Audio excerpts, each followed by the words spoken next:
Hey guys, welcome back to the channel. This is a story about what if Deku became the light of the world part 1.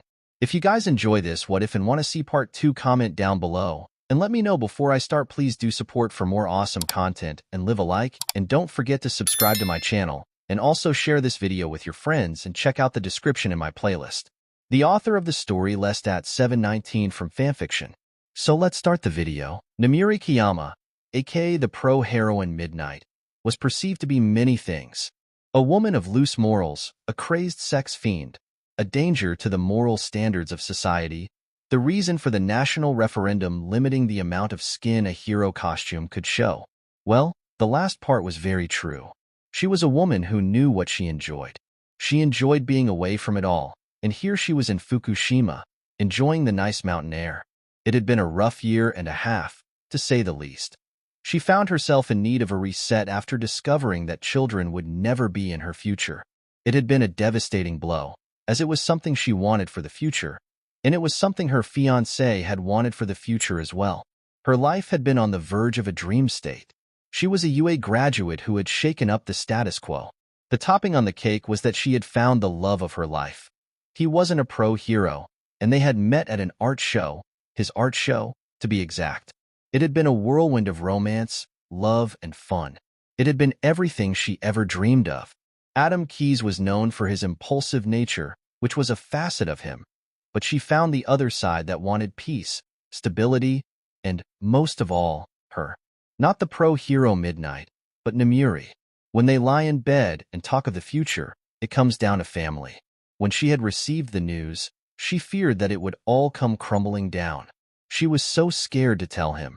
Her eyes were shut tight, expecting everything to end.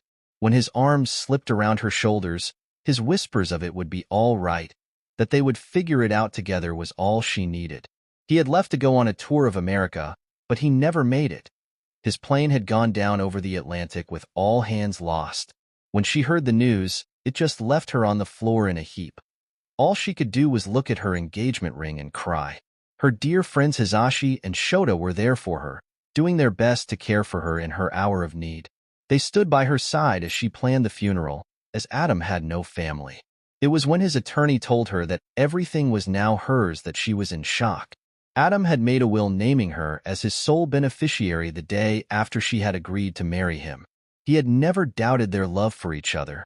All the money in the world didn't matter without someone to share it with, and the one she wanted to share it with was gone. She decided to take some time off. She knew it would hurt her rankings, but she didn't care.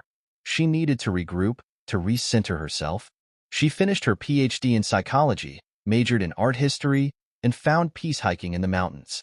That was how she was in the little town of Fukushima, a few hours away from Tokyo, looking for the next step in her life.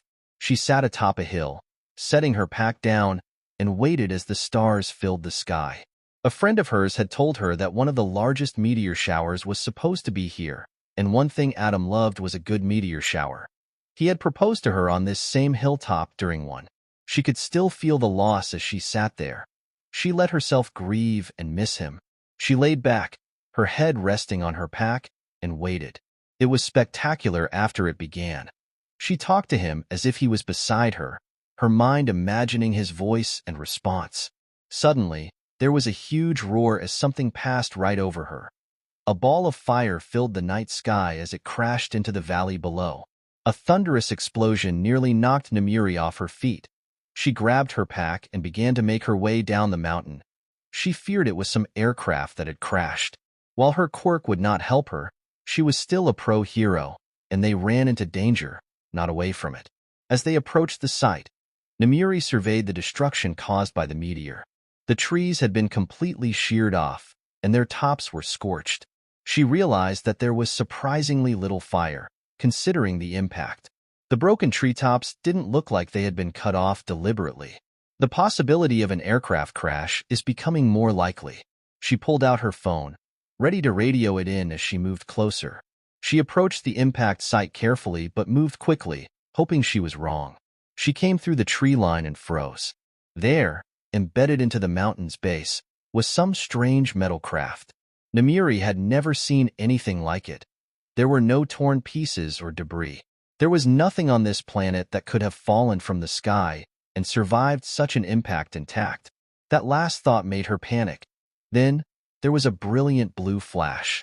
Nomiuri managed to shield her eyes. When she opened them, she saw a woman floating before the vessel. She had long, curly black hair and deep, sorrowful eyes. She wore a tight white suit that made her look like a superhero, complete with red boots and a red cape around her shoulders. A blue stripe ran from her legs up the sides of her torso and down her arms. Her chest bore a stylized S inside a blue triangle. Nomiuri stared at the woman, who appeared to be human.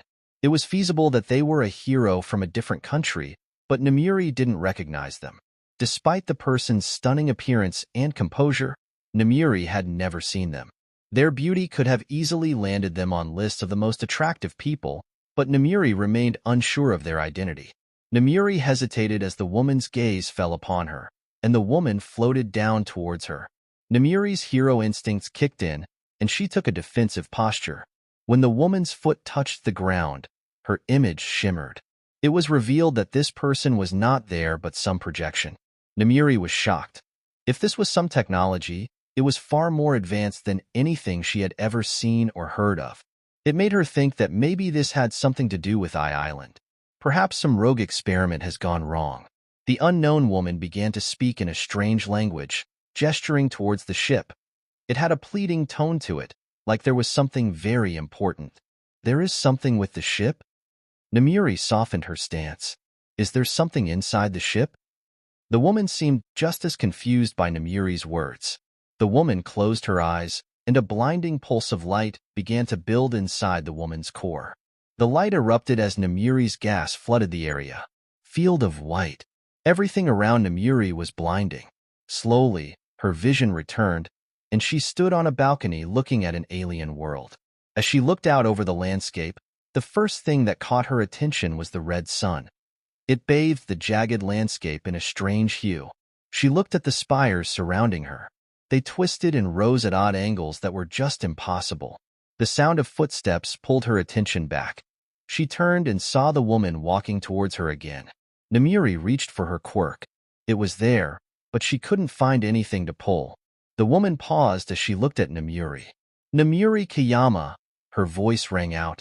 It was hollow, almost like it was being run through a filter. Nomiuri stopped as the woman shook her head. 𝗵𝗃𝗧𝗵𝗲.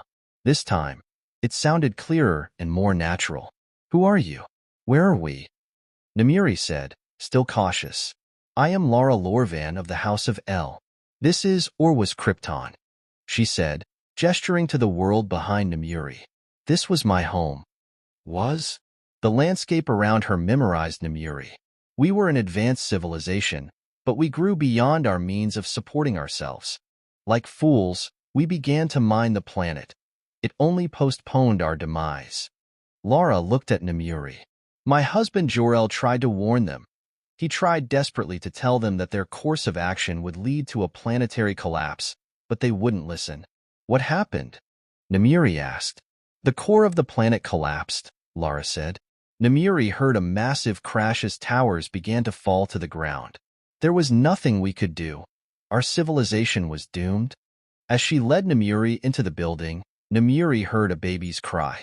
The only thing we could do was what any parent would do. We had to save our son. Nomiuri saw the woman known as Lara enter from another door. As the building shook, she carried a bundle in her arms as a man stepped out from behind some machines. He was handsome, with brown hair peppered with gray and an eye patch covering one eye. His other shone a brilliant green.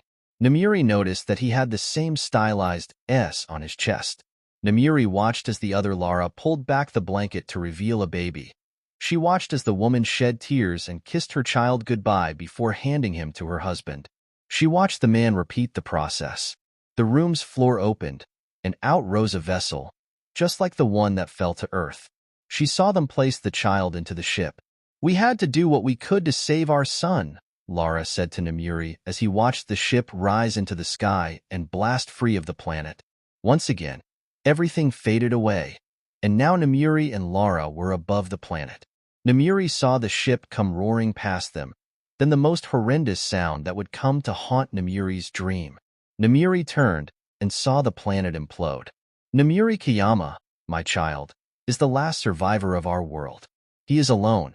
He needs to be protected, shepherded into adulthood. Lara eyes pleaded with 𝗵𝗵𝗧𝗵𝗲. Please, 𝗵𝗵𝗧𝗵𝗲, will you take him as your own? Your son is still on the ship? 𝗵𝗵𝗧𝗵𝗲 could feel the emotion in Lara's voice. What is his name? Kal-El, please, 𝗵𝗵𝗧𝗵𝗲, please save him, Lara pleaded with the heroine. 𝗵𝗵𝗧𝗵𝗲 could hear Adam screaming yes, an alien life form, a child in need. She could hear him screaming yes. What does that symbol mean? I see on your clothes, and his father also had it. It is the symbol of our house. It means hope, Lara responded, touching it. Hope, she whispered. She looked into Lara's eyes. They were filled with pleading and hope. Yes, 𝗵𝗵𝗧𝗵𝗲 said. She could feel Adam's arms around her as everything faded. 𝗵𝗵𝗧𝗵𝗲 blinked, and she stood in front of the craft. The craft began to shift and move as it seemed to be coming to life. Out of the side, a pod slid out. 𝗵𝗵𝗧𝗵𝗲 cautiously approached. She could see it looked just like the one from her vision, but a child having survived the unknown rigors of space travel, a crash landing, and the gods only knew what else. 𝗵𝗵𝗧𝗵𝗲 saw the protective shielding open with a hiss. As she was about to peer over the edge, she heard the soft whimper of a baby. She moved closer and looked inside the cradle. And there he was, Kal-El. As soon as he saw her, his little arms extended towards her as his soft whimpers melted her heart. He appeared maybe 4 to 6 months old, and his brilliant green eyes bore straight into her soul. He was wrapped in these blankets of blue and red. 𝗵𝗵𝗧𝗵𝗲 picked him up gently, his whimpering slowing as she held him close. The sudden rumble of the mountain brought her back to reality as the mountain began to shift. She saw the blankets that had kept him. She grabbed it and retreated as the dirt and rock cascaded down, burying the ship. Kal started to cry from the sudden noise. 𝗵𝗵𝗧𝗵𝗲 remarked how he had a healthy set of lungs. 𝗵𝗵𝗧𝗵𝗲 looked around. The night sky was still twinkling overhead, and in her arms was a child. What should I name you? 𝗵𝗵𝗧𝗵𝗲 mused as she calmed the child, who settled down quickly and seemed interested in the sky overhead. When she spoke, her voice drew his attention. He stared at her with awe and wonder, his eyes wide. Well, how about Clark? That was Adam's father's name.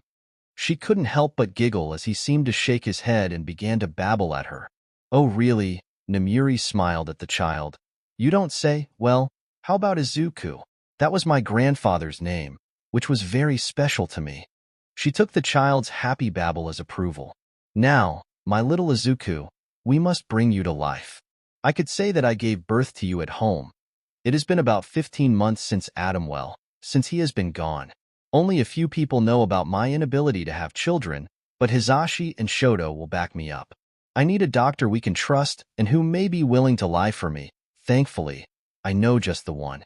𝗵𝗵𝗧𝗵𝗲, with the child in her arms, began her trek back to civilization. The babble of her new son to keep her company till he fell asleep in her arms. Civilization. 𝗵𝗵𝗧𝗵𝗲 at first thought about leaving and heading home, but she remembered some very important things. 1. She had no car seat or other provisions for a child whatsoever. 2. There was nothing open for her to buy anything in the sleepy little mountain town. The only thing that worked in her favor was that she had rented a home for the night, so she didn't have to answer any difficult questions. Izuku had slept most of the way home, but he soon began to fuss. It took 𝗵𝗵𝗧𝗵𝗲 a little bit to realize that he was hungry, which led to a very improvised process of warming up some milk and figuring out some delivery system. Once he was satisfied, he went back to sleep. 𝗵𝗵𝗧𝗵𝗲 lay beside him, gently stroking his hair, and soon sleep claimed her. Thankfully, Izuku slept through his first night in his new world. Unthankfully, his bowels seemed to work as 𝗵𝗵𝗧𝗵𝗲 awoke him, soiling himself. Once again, a quick bath and improvised diaper later, they were back on track. It was going to be a few moments as they went through the improvised feeding again. She bundled Izuku up, she dressed to hide her identity, and off they went into the morning. She just watched in wonder as his little face scrunched at the morning light, blinking before his eyes adjusted, and he was looking around at everything with that wonder and awe. He would always turn to 𝗵𝗵𝗧𝗵𝗲's voice and seemed to like it as he would babble some noises back to her. Her first stop after a quick internet search was the nearest general goods store. It was a bit of a walk, but perfect for mother and son bonding. That thought made her a little emotional. Something that she had thought would never be, then maybe someday through adoption, but then that seemed to go off into oblivion as well. Now, here she was, a single mother with an alien being. I don't even know what he can eat, or what I can feed him. I gave him warm milk because, well, I am going to have to be careful and journal everything. A stop at an ATM later, they were on their way once again. She had to wait a little for the shop to open, and when it did, an older lady greeted her with a smile. 𝗵𝗲𝗍 spun a simple story of a relative dropping the child off and disappearing before the morning light. The woman sympathized with 𝗵𝗲𝗍's plight and helped put together the necessities for the child. 𝗵𝗲𝗍's eyes widened slightly at the total cost, more from not truly realizing how much it was needed for a child. A stop later at the local market for formula and baby food. 𝗵𝗲𝗍 was on her way home with Izuku now snuggled into the stroller. Now, we need to make you legal, 𝐒𝐻𝐲. Cryptic phone calls are not 𝐒𝐻𝐲's favorite thing. The only thing saving this person from her wrath was that it was 𝗵𝗲𝗍𝗂𝐵, who had gone silent after the death of her fiancé. 𝐒𝐻𝐲 remembered the girl fondly from when she was a student at UA, though her penchant for trouble and lack of clothing had left a lasting impression. But it was her impassioned plea that she needed help and someone she could trust that got 𝐒𝐻𝐲 moving. The drive was nice, even scenic. When she came into the small town, she could already feel herself relaxing in the small town life. She smiled, enjoying the change of pace, even if it would be brief. She pulled up to the house, seeing 𝗵𝗲𝗍's care in the driveway. A knock at the door soon opened, telling 𝐒𝐻𝐲 that something was up immediately. 𝗵𝗲𝗍 was carrying a small child, maybe 4 to 5 months old. The child had black hair and was completely fascinated with 𝗵𝗲𝗍, who seemed just as enchanted. Babysitting? 𝗎𝗲 said that as she approached, 𝗵𝗲𝗍 had asked 𝗎𝗲 to bring her medical bag, so 𝗎𝗲 wondered if the patient was maybe the child's mother. 𝗎𝗲 knew that Kiana hadn't been pregnant, and neither had 𝗵𝗲𝗍. Kind of, 𝗵𝗲𝗍 said, sounding slightly evasive to 𝗎𝗲. Where is the patient you wanted me to look at? 𝗎𝗲 said, listening to the silence of the house. It's the baby, 𝗵𝗲𝗍 said. Where are the baby's parents? 𝗎𝗲 approached the child in 𝗵𝗲𝗍's arms. They are no longer with us, 𝗵𝗲𝗍 said quietly. The mother asked me to take care of him. 𝗎𝗲 could sense that there was more to this than what was being told. She stared at 𝗵𝗲𝗍 and saw the young woman squirm. Let me begin the wellness check, and you can work up the courage to tell me what you are withholding. When 𝗎𝗲 approached the baby, the infant looked at her with brilliant blue eyes. They looked at her in wonder. The child was dressed and wrapped in a red blanket. 𝗎𝗲 noticed that the fabric felt cool, but the child didn't feel cold. The material had a shimmer to the fabric and felt as soft as anything she could think of. What is his name? Izuku, 𝗵𝗲𝗍 faltered under the woman's gaze. 𝗵𝗲𝗍, 𝗎𝗲 said softly as she looked down at the boy and made faces to make the baby smile, which worked like a charm. How about you tell me the truth of what is going on here? The baby's name is Kal-El. His parents are dead. He is the last of his kind. 𝗵𝗲𝗍 saw 𝗎𝗲 stop momentarily. He is from outer space. 𝗎𝗲 froze. For the sake of argument, let me say that I believe you. Do you have any proof? And how do you know that the child is not carrying some infection or a bacteria that could harm all life on our planet? He came down in a ship that crashed into the mountainside. There was a holographic message, or AI of some sort. The projection of his mother, who told me what happened to their home planet, was that they could save him by sending him here. 𝗵𝗲𝗍 was getting a little nervous from the look that 𝗎𝗲 was giving her. She seemed to know what planet they were sending him to, and if they could send a baby through space, why would they send him somewhere where he would kill everyone, leaving no one to take care of him? This child, how are you going to explain it? 𝗎𝗲 asked. I will say that he is Adams and my child. 𝗵𝗲𝗍 looked at her pleadingly. You, Hisashi, and Shota are the only ones who know I can't have children. I can say that I did a home birth, and that you were my doctor. 𝗎𝗲 narrowed her gaze. You want me to say that I helped you give birth to him, so you can get him legal documents? 𝗵𝗲𝗍 nodded, and Izuku babbled. 𝗵𝗲𝗍, I don't know about that. Please, 𝗎𝗲. 𝗵𝗲𝗍 kneeled. It is a little crazy, but his mother asked me to care for him. Adam and I wanted to adopt before he died. I come here to see a meteor shower on the same hilltop he proposed, and now a child lands in my lap. Chiyo sighed. The whole thing sounded like one big twist of fate. She had never seen 𝗵𝗲𝗄 so happy as the day she told the woman she was engaged. During that time, she had seen 𝗵𝗲𝗄 bask in the glow of it all, and then she had to witness it all crumble down. She looked at the child. She swore she could see a pleading in the boy's green eyes. "We need to take him to UA," Chiyo said. "We can bring him in the underground entrance, so I can run all the tests we need for his safety and ours. We must discover everything we can. His immune system is unprepared for our environment, so we must inoculate him." Chiyo placed her hand on 𝗵𝗲𝗄's head. They locked eyes, and the older woman smiled softly. "I will do everything possible to help you and him, but we should tell Nizu. He will be the best one to help us navigate things in the future." 𝗵𝗲𝗄 thought about it and nodded in agreement, trusting Chiyo's judgment. One of a kind. Nizu was skeptical as anyone would be, but he was thrilled at the possible meaning of it all, and that he would be part of first contact. The mouse, bear, dog, and creature was himself one of a kind. Rare in the fact that he was an animal with a quirk. Rare for having survived the vicious and grotesque experimentation that had been done on him. The thought of subjecting another to such a thing churned his stomach and damaged his soul. The child appeared human at the very least, which would allow him to blend in. There was the fact that the child would not have a quirk. The quirkless in this day were a rare breed. It would be hard on the boy, but they could teach him to use his mind and make that his weapon. Of course, there were all kinds of questions that needed to be answered. It was possible that the child's alien physiology would give him a unique advantage. It was very exciting. Izuku did not like whatever was happening. Something kept hurting him, and he didn't like it. He would cry, wanting it to go away, and then the person would hold him, and sounds would come to him. He liked their sounds and the way they smelled. He missed the other smells. He wanted the different smells. Not knowing how to communicate that, he began to cry. 𝗵𝗲𝗄 was surprised by the sudden outburst and immediately began to try to soothe him. Unlike other times, it took a while, but eventually he fell asleep, signaling an end to the day. Nizu watched as, over the next several weeks, Chiyo and he ran several different tests. Once they were both sure that it wouldn't harm the child, while as sure as they could be, they began administering vaccines. 𝗵𝗲𝗄 was pleased that her son could pass as human, that there was no obvious giveaway that would out him as anything other.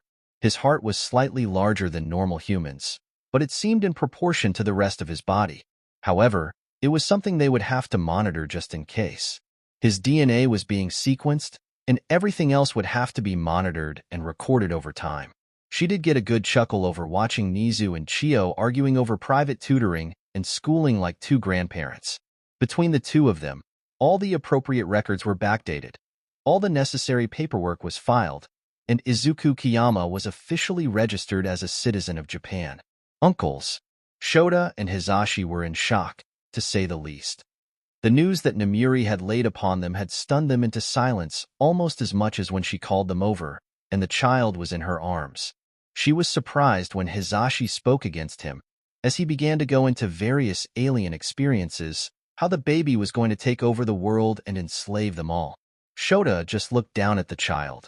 He leaned close and whispered, "Welcome to Earth, problem, child." Izuku looked up at the scruffy man, and 𝗵𝗲𝗄 swore he raspberries the man. Izuku babbled back and immediately grabbed onto the black hair around him and, like any good child, tried to shove it in his mouth. "See, he is already trying to eat us," Mike exclaimed. The sudden increase in volume made Izuku freeze and begin to cry. 𝗵𝗲𝗄 and Shota glared at him, and 𝗵𝗲𝗄 took her son into her arms, whispering soothing words. Hisashi sighed in defeat. When he came towards Izuku, the boy started crying again, earning a smile from Shota. It seems he had good taste. Hisashi's shoulders slumped. "Fine, but when he grows tentacles and takes over your minds, remember who warned you first." "He would never," 𝗵𝗲𝗄 said, snuggling Izuku tight. "Besides, he is too cute." She smiled as her son babbled back at her. -4 years old. Izuku Kiyama, son of the pro-hero Midnight, was not having a good day. He was trying to understand why he wouldn't get a quirk. Everyone has one, so why wouldn't he? Mom had a quirk, his dad had a quirk, and his uncles had quirks, but they seemed so set that he wouldn't. Grandma had sat him down and told him something about quirk factor, and he didn't have any. He was sitting quietly in the chair. He wanted to be a hero. He wanted to one day fight by his family's side in making the world a better place. Now, he could never do that. "Why are you so sad?" his grandpa Nizu asked. "I don't have a quirk," he pouted. "I can't be a hero." "Who said?" his grandpa responded. Izuku wanted to respond, but he couldn't. No one had told him he couldn't. Mom had just said he wouldn't get a quirk, Uncle Sleepy had just shrugged, and Uncle Noise had told him never to give up. "No one," he said, more to himself than anyone else. "And what is it I always tell you?" his grandpa said, placing a hand on his shoulder. "Always let Mama take the first bite?" Nizu chuckled. "Yes, that is true, but what is the other thing?" "There is no better weapon than my mind," he said, smiling. "If I don't have a quirk, I must train my mind and body. When I am done, your mind will be the most dangerous thing on the planet, and your uncles can help with your body and teach you how to fight." Nizu smiled as the boy's demeanor improved. "There is nothing you can't do if you put your heart and mind to it, my boy." "Thank you, Grandpa," Izuku said, stepping into the warm embrace. "Mama, guess what?" he said, entering the living room. "What, my baby boy?" she said, matching his energy level. "I am going to be a hero," he said, stopping and standing before her with his hand on his hips. "I am going to be a quirkless hero. Grandpa is going to train my mind, and then I will train my body, and then I will learn all I need to know to be your sidekick." "I could use a super smart sidekick." She took on an exaggerated look of thinking about it. "But what would be your hero name?" You Midnight. Maybe I can be dawn or sunrise, 'cause I like being outside," he said triumphantly. "Well, you better get to work on your costume then, Mr. Sunrise," she smiled, kneeling and kissing his cheek. "Okay, Mommy," he yelled as he ran to the art room. "You know that being a quirkless hero is going to be very hard for him," Qiyo said, watching her grandson run. "I know," 𝗵𝗲𝗎 said, "but what kind of mother would I be if I didn't help him chase his dreams? He has made mine come true. Besides, we all knew he would be quirkless. His life ahead may be hard, but he has all of us to help him along." -6 years old. Midnight was racing through the streets like a mad woman, trying to get to Izuku's school. The school had called her as Izuku was having some episodes. The teacher told her that he was holding his head and saying how it was too loud, and when he opened it, he started screaming. He had run and locked himself in the closet. They couldn't get him out. Even his friend Mina couldn't get him out, and that was saying something. Mina could get him to do anything. She had alerted Nizu and Qiyo, as well as his uncles, who were also on their way. Due to his lineage, Midnight arrived at the school and raced inside. The principal was there to greet her and direct her toward the classroom. Mina was lying on the floor with her hand under the door. "Izu, your mommy is here," she said as she got up and looked at Midnight. He held my fingers some, but he kept saying it's too loud. "Thank you, Mina." Midnight smiled at the girl before looking at the teacher. "Can you have everyone wait outside, please?" The teacher nodded and led the class away. "Izuku, honey, it's me," she said at the door. "Can you let me in?" "It's too loud, Mom. It's all too loud." She heard him respond. "And I can see bones and stuff. I am scared, Mom." She didn't know how to respond. "Then just listen to my voice, baby. Just concentrate on my voice. All the other voices push them away. Push them far away, and listen to me. Please close your eyes and picture our home in the backyard. Think of us sitting out back with watermelon." 𝗵𝗲𝗎 closed her eyes, imagining the same thing. "Can you see it, baby?" "I can see it, Mommy, but the noise." She could hear the pain in his voice. "No noise, just me and you. Just me and you," she whispered. It went silent for a minute, and then the door opened. She stepped back, and she saw Izuku, his eyes shut tight, feeling for her. When she touched him, he launched himself forward into her arms. She could hear him whispering, "Just you and me," repeatedly. She held him tight and made her way out of the room. The teacher looked at her, and she just shook her head and went down the hall. Izuku opened his eyes for a moment to see Mina looking at him, worried. He gave her a wave and tried to smile before quickly shutting his eyes. She made her way outside and got to the car as quickly as she could. As she did, 𝗧𝗪 and Hisashi were running up. She held up her hand to tell them to stay back. "I will put you in the car, baby. Your uncles are here." She felt him nod and could still hear him muttering the mantra. She closed the door as gently as possible, noticing that he winced. She ran towards her friends. "𝗧𝗪, do you have your headphones with you?" He nodded, confused. "Give them to me." She took them from his outstretched hands and ran back to the car. Gently, she placed them on and activated the noise cancellation function. She could see Izuku's shoulders relax. "I will be right back," she whispered, surprisingly seeing him nodding. When she returned, they looked at her, puzzled. She pulled out her phone and called Chiyo, telling her that she had Izuku and they would be on the way soon. "Something happened," she said. "He is saying that everything is too loud and that he sees bones?" "It can't be a quirk," Hisashi said a little too loud. Nomiuri hushed him. "He heard me when I whispered with the noise canceling on," she whispered. "It sounds like some sort of super senses. It could be a function of his race," 𝗧𝗪 said quietly. "We should get him to Recovery Girl as quickly as possible. I will give her a heads up."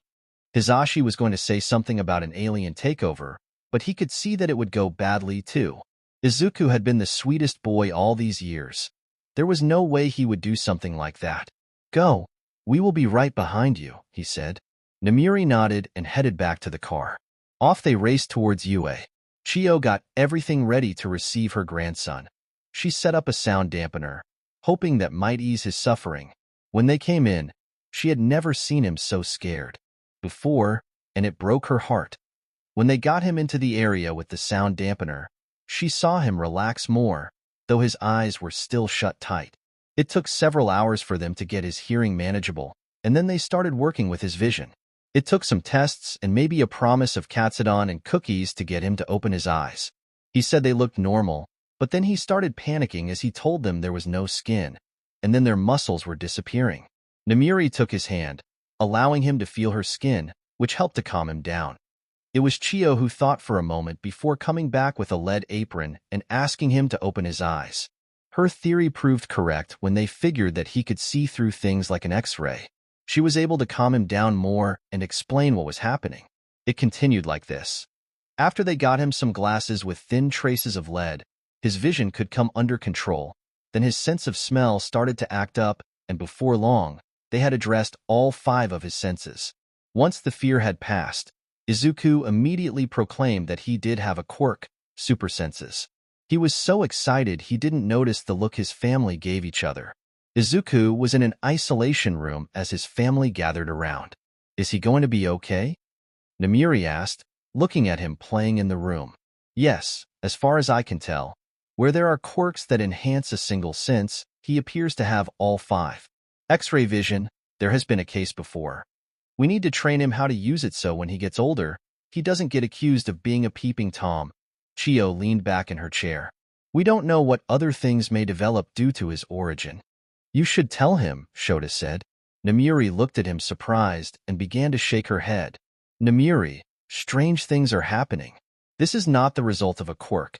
This is the result of his DNA, a mutation, and he needs to know if it isn't the only thing that changes about him. What happens when he hits puberty?" Hisashi chimed in. "Look, I know he is a good kid. I love him to death, but we don't know what is going to happen to his body. He needs to know. How do I tell him?" "Hey son, you're an alien I found." Nomiuri sat down in a chair. "No," 𝗫𝗍 spoke up. "We all should keep to ourselves and why we did it. We are his family, and he wills to be there for him." Izuku was sitting in the isolation room. It wasn't too bad, but he didn't like it. When the door opened and all his family came in, he knew it was something bad. He could hear all their hearts pounding. Nomiuri sat down next to him and pulled him into her lap. "You know I love your baby, right?" Izuku nodded. He was getting scared. "I have to tell you something. Are you going to give me away?" he said, his bottom lip trembling, tears in the corner of his eyes. "Is it because I have a quirk with any factor stuff?" "No, baby.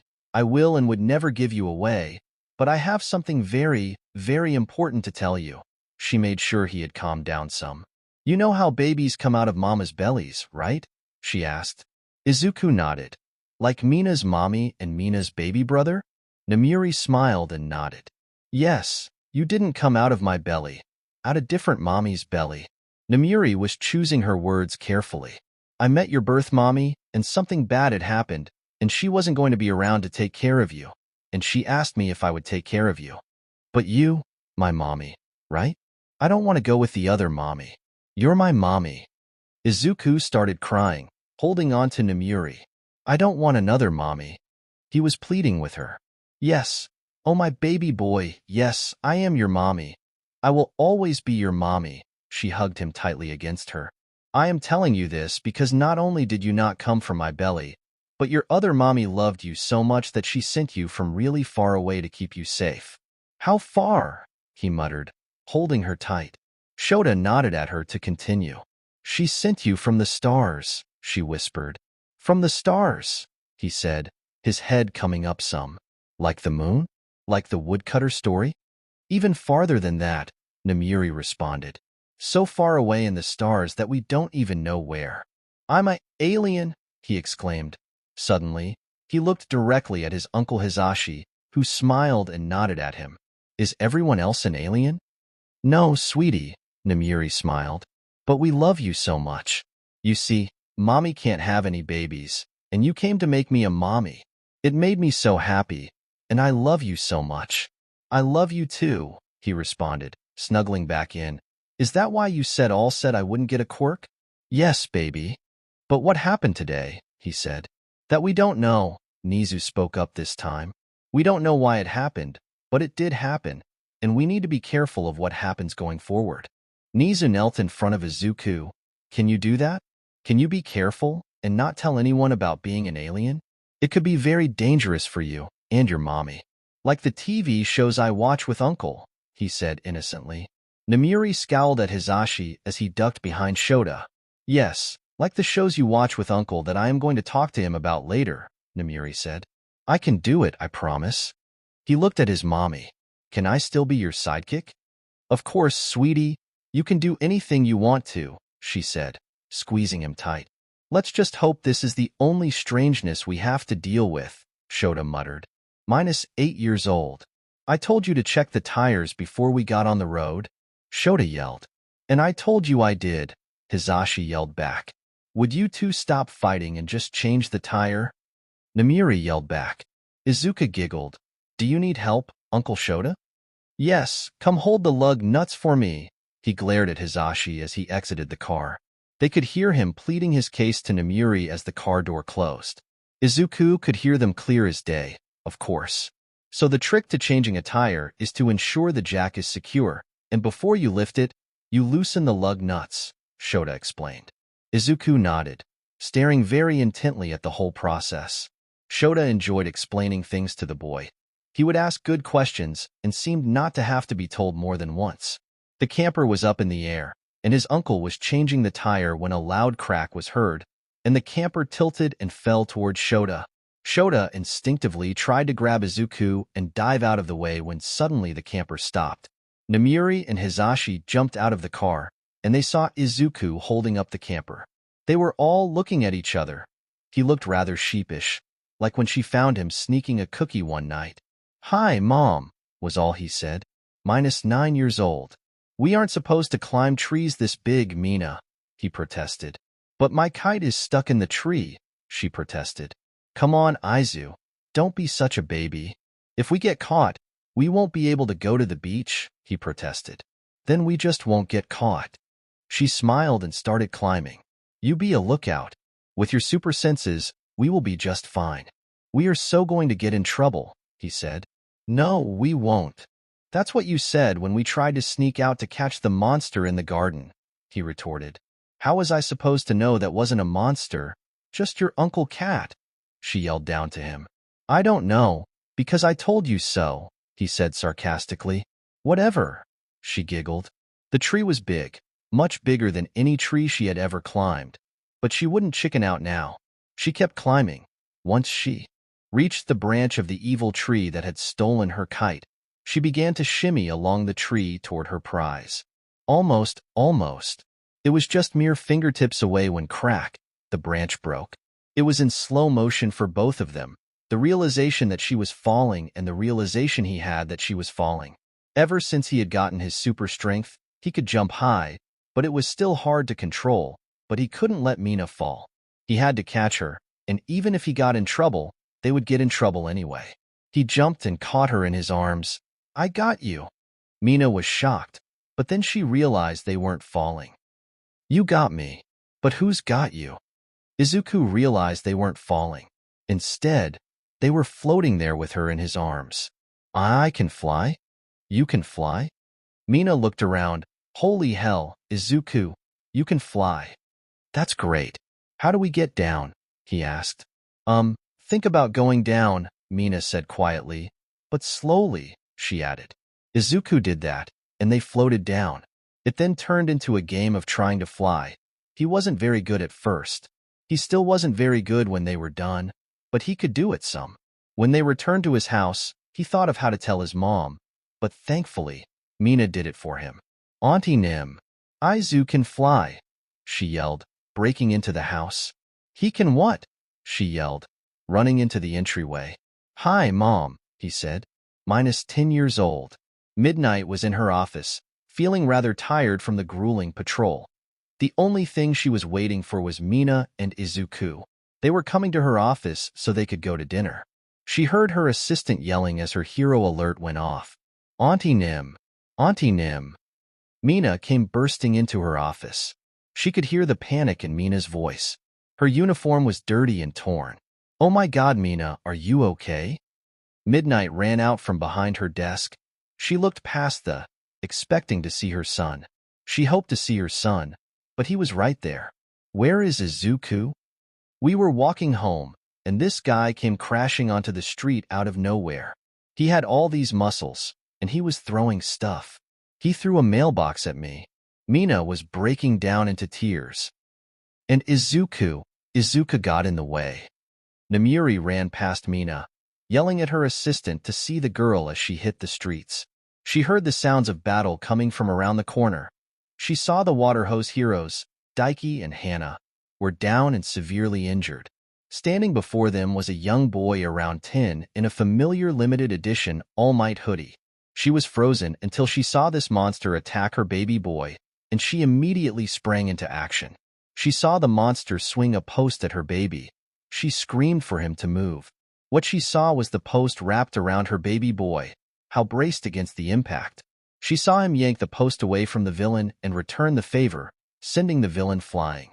She ran in, tearing part of her suit while the monster was dazed. As his eyes fell closed, she looked at Izuku.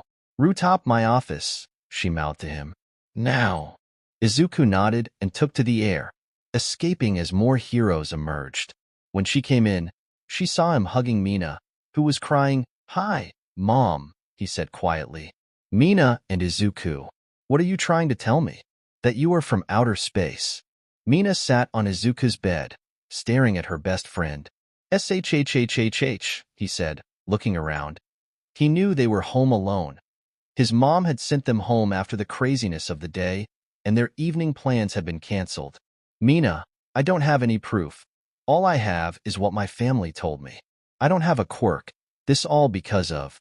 He shrugged. Izuku was scared. He was telling her something he had been told not to tell anyone, but Mina was his best friend, and she liked aliens. Granted, they were the chest-bursting, taking over people and stuff, but all things sci-fi were in her wheelhouse. But being confronted with something, especially when your friend had no proof for their outlandish claim, would be hard to accept. "So you being an alien gives you super senses, strength, toughness, speed, and you can fly?" she said slowly. Izuku nodded. She wanted to think he was lying, but Izuku couldn't lie to save his life. It was one of his best qualities. She liked that aspect of him. "What are you, some kind of super alien?" "I don't know." He sat down next to her. "I don't know where I come from or anything. All I know is that my mom told me my birth mother sent me here because their planet was dying. I know telling you this is crazy, but you are my best friend, Mina." Mina reached over and pulled him into a hug. "I believe you, crazy head. Besides, If anyone deserves to have a best friend that's an alien, it's me. She stopped, a teasing smile on her face. So, do you reproduce by laying eggs?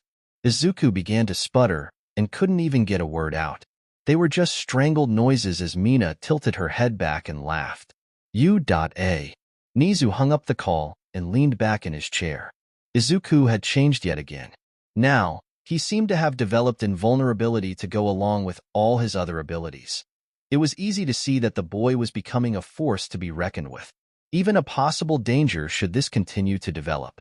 He loved his grandson, a notion that was strange in itself, but the future was something that only the foolish would ignore. He was many things, but ridiculous he was not. They needed answers. The answers could be found in the ship that brought him here. It would be a delicate operation, and he needed to figure out how to do so without attracting too much attention. There were favors he could call in, but this may be more than those favors could cover. First, though, he had to try to locate the craft. There are moments when Izuku would look to the heavens and question how he found himself in his present position. That position was in a suit with his hand on Mina's hip, the other holding her hand. Mina was in a beautiful black dress, with a slit up her leg showing her pink skin brilliantly. Adding to his confusion about this situation, they were in the center of a dance floor with about 200 people watching them. His uncles and grandparents were there, and his mother was recording the whole thing. He knew how he had gotten here. He was having trouble controlling his strength, and his mother and best friend suggested dance. Now, he liked to dance and sing around the house. His mother always did it, so he was naturally roped into it. Mina was that girl who was born to dance. She loved it in ways that Izuku couldn't fathom. All forms of dance, all different styles of dance, and she would sign up for this class. And if he didn't sign up with her, she would have to sign up with Alexander. Izuku and Alexander did not get along. He always made passes at Mina, which bothered Izuku. The thought of them dancing made him sick to his stomach and upset him on a deep, emotional level. Alexander had an intelligence-enhancing quirk. This allowed him to be at the top of every class. He lorded over Izuku but couldn't hold a candle to Izuku's physical capabilities or his sheer magnetism that made people rally around him. When Izuku beat him not once but twice for student council, that was it. They were enemies. It didn't help that Izuku seemed to have the attention of someone that Alexander wanted, and that was Mina. He had tried to dislike her, but her personality had worn him down, and if he could also take her away from Izuku, that just made it better. If Mina was nervous, the only thing that gave it away was the beating of her heart, which he could hear. It was thumping rather loudly, at least to him. He was very familiar with her heartbeat. He would listen to it all the time. His favorite activity was when she would pull his head to her lap and force him to close his eyes. He would do so, focusing on her heartbeat and falling asleep. Their relationship had started to change over the last few years. Their dynamic had shifted as the evil monster, puberty, had arrived for them both. With him being an alien, there was a question of how or when it would show up, and show up it did. He was constantly hungry, his powers seemed more robust, and he now had laser heat vision. That had manifested when he got angry about a group of boys harassing Mina outside a movie theater as she was waiting for him to show up.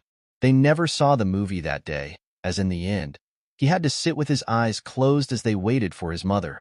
A few weeks of wearing special glasses were required before he could safely control it. He was still coming to grips with his feelings for his best friend, equally terrified and smitten at the same time. She had him wrapped around her finger, as she had for years. Nomiuri was thankful that Mina was not cruel or unkind. Mischievous, but that was one of her better qualities as far as Nomiuri was concerned. It kept Izuku on his toes and kept him from being too well-behaved. He was a good boy, kind and caring, reliable, and she could use many more adjectives. But he was so scared sometimes of messing up that he seemed to stop being a kid. Mina was having none of that and took great delight in roping him into her adventures. Could he say no? In theory, but all she had to do was pout, and he was roped in. Mina had no doubts about how she felt for her best friend. He was everything she wanted and hoped for. The best and most faithful friend she could have ever hoped for. And not only that, he was a freaking alien. There had been some doubt about his claims, as, of course, there would be. His grandmother, the freaking recovery girl, showed Mina his DNA sequencing versus an average person, and his lack of quirk factor as well. Mina loved aliens and was in love with her best friend, now only if she knew he felt the same way. He had gone to this camp because of the student council and met some girl from the United States named Lana, and it was all he freaking would talk about for a month. She was so annoyed and angry, and thanks to a long talk with her mother, she came to understand jealous. That hit her like a ton of bricks and made her question how she acted around him, how she dressed, and the fact that he had seen her with bedhead more times than she could count. She had been there when she got her first period and so many other things that immediately became the height of embarrassment to her. Nomiuri was keenly aware of how the two felt about each other. She could see it coming for a while now. The baby boy was sprouting up like a weed. He had to work out at UA because of his strength. It was fine by her. Chiyo and Nizu were there to monitor him. Izuku didn't know this, but his fourth favorite hero would be coming to meet him next week. Izuku was slightly taller than Mina, having begun to hit his growth spurt. He looked down into her beautiful black eyes that made him think of space every time and smiled. His smile warmed her soul and calmed her heart. "Izuku," she whispered.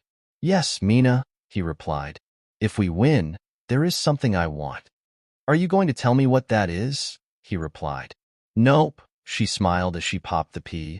"But it is only something you can do, and you have to promise you will, but only if we win. As long as we don't get grounded again, then sure. I promise that I will give you what you want if we win." He adjusted his grip and was more determined than ever to win this for her. He didn't know what she wanted, but knew it would make her happy, which was good enough for him.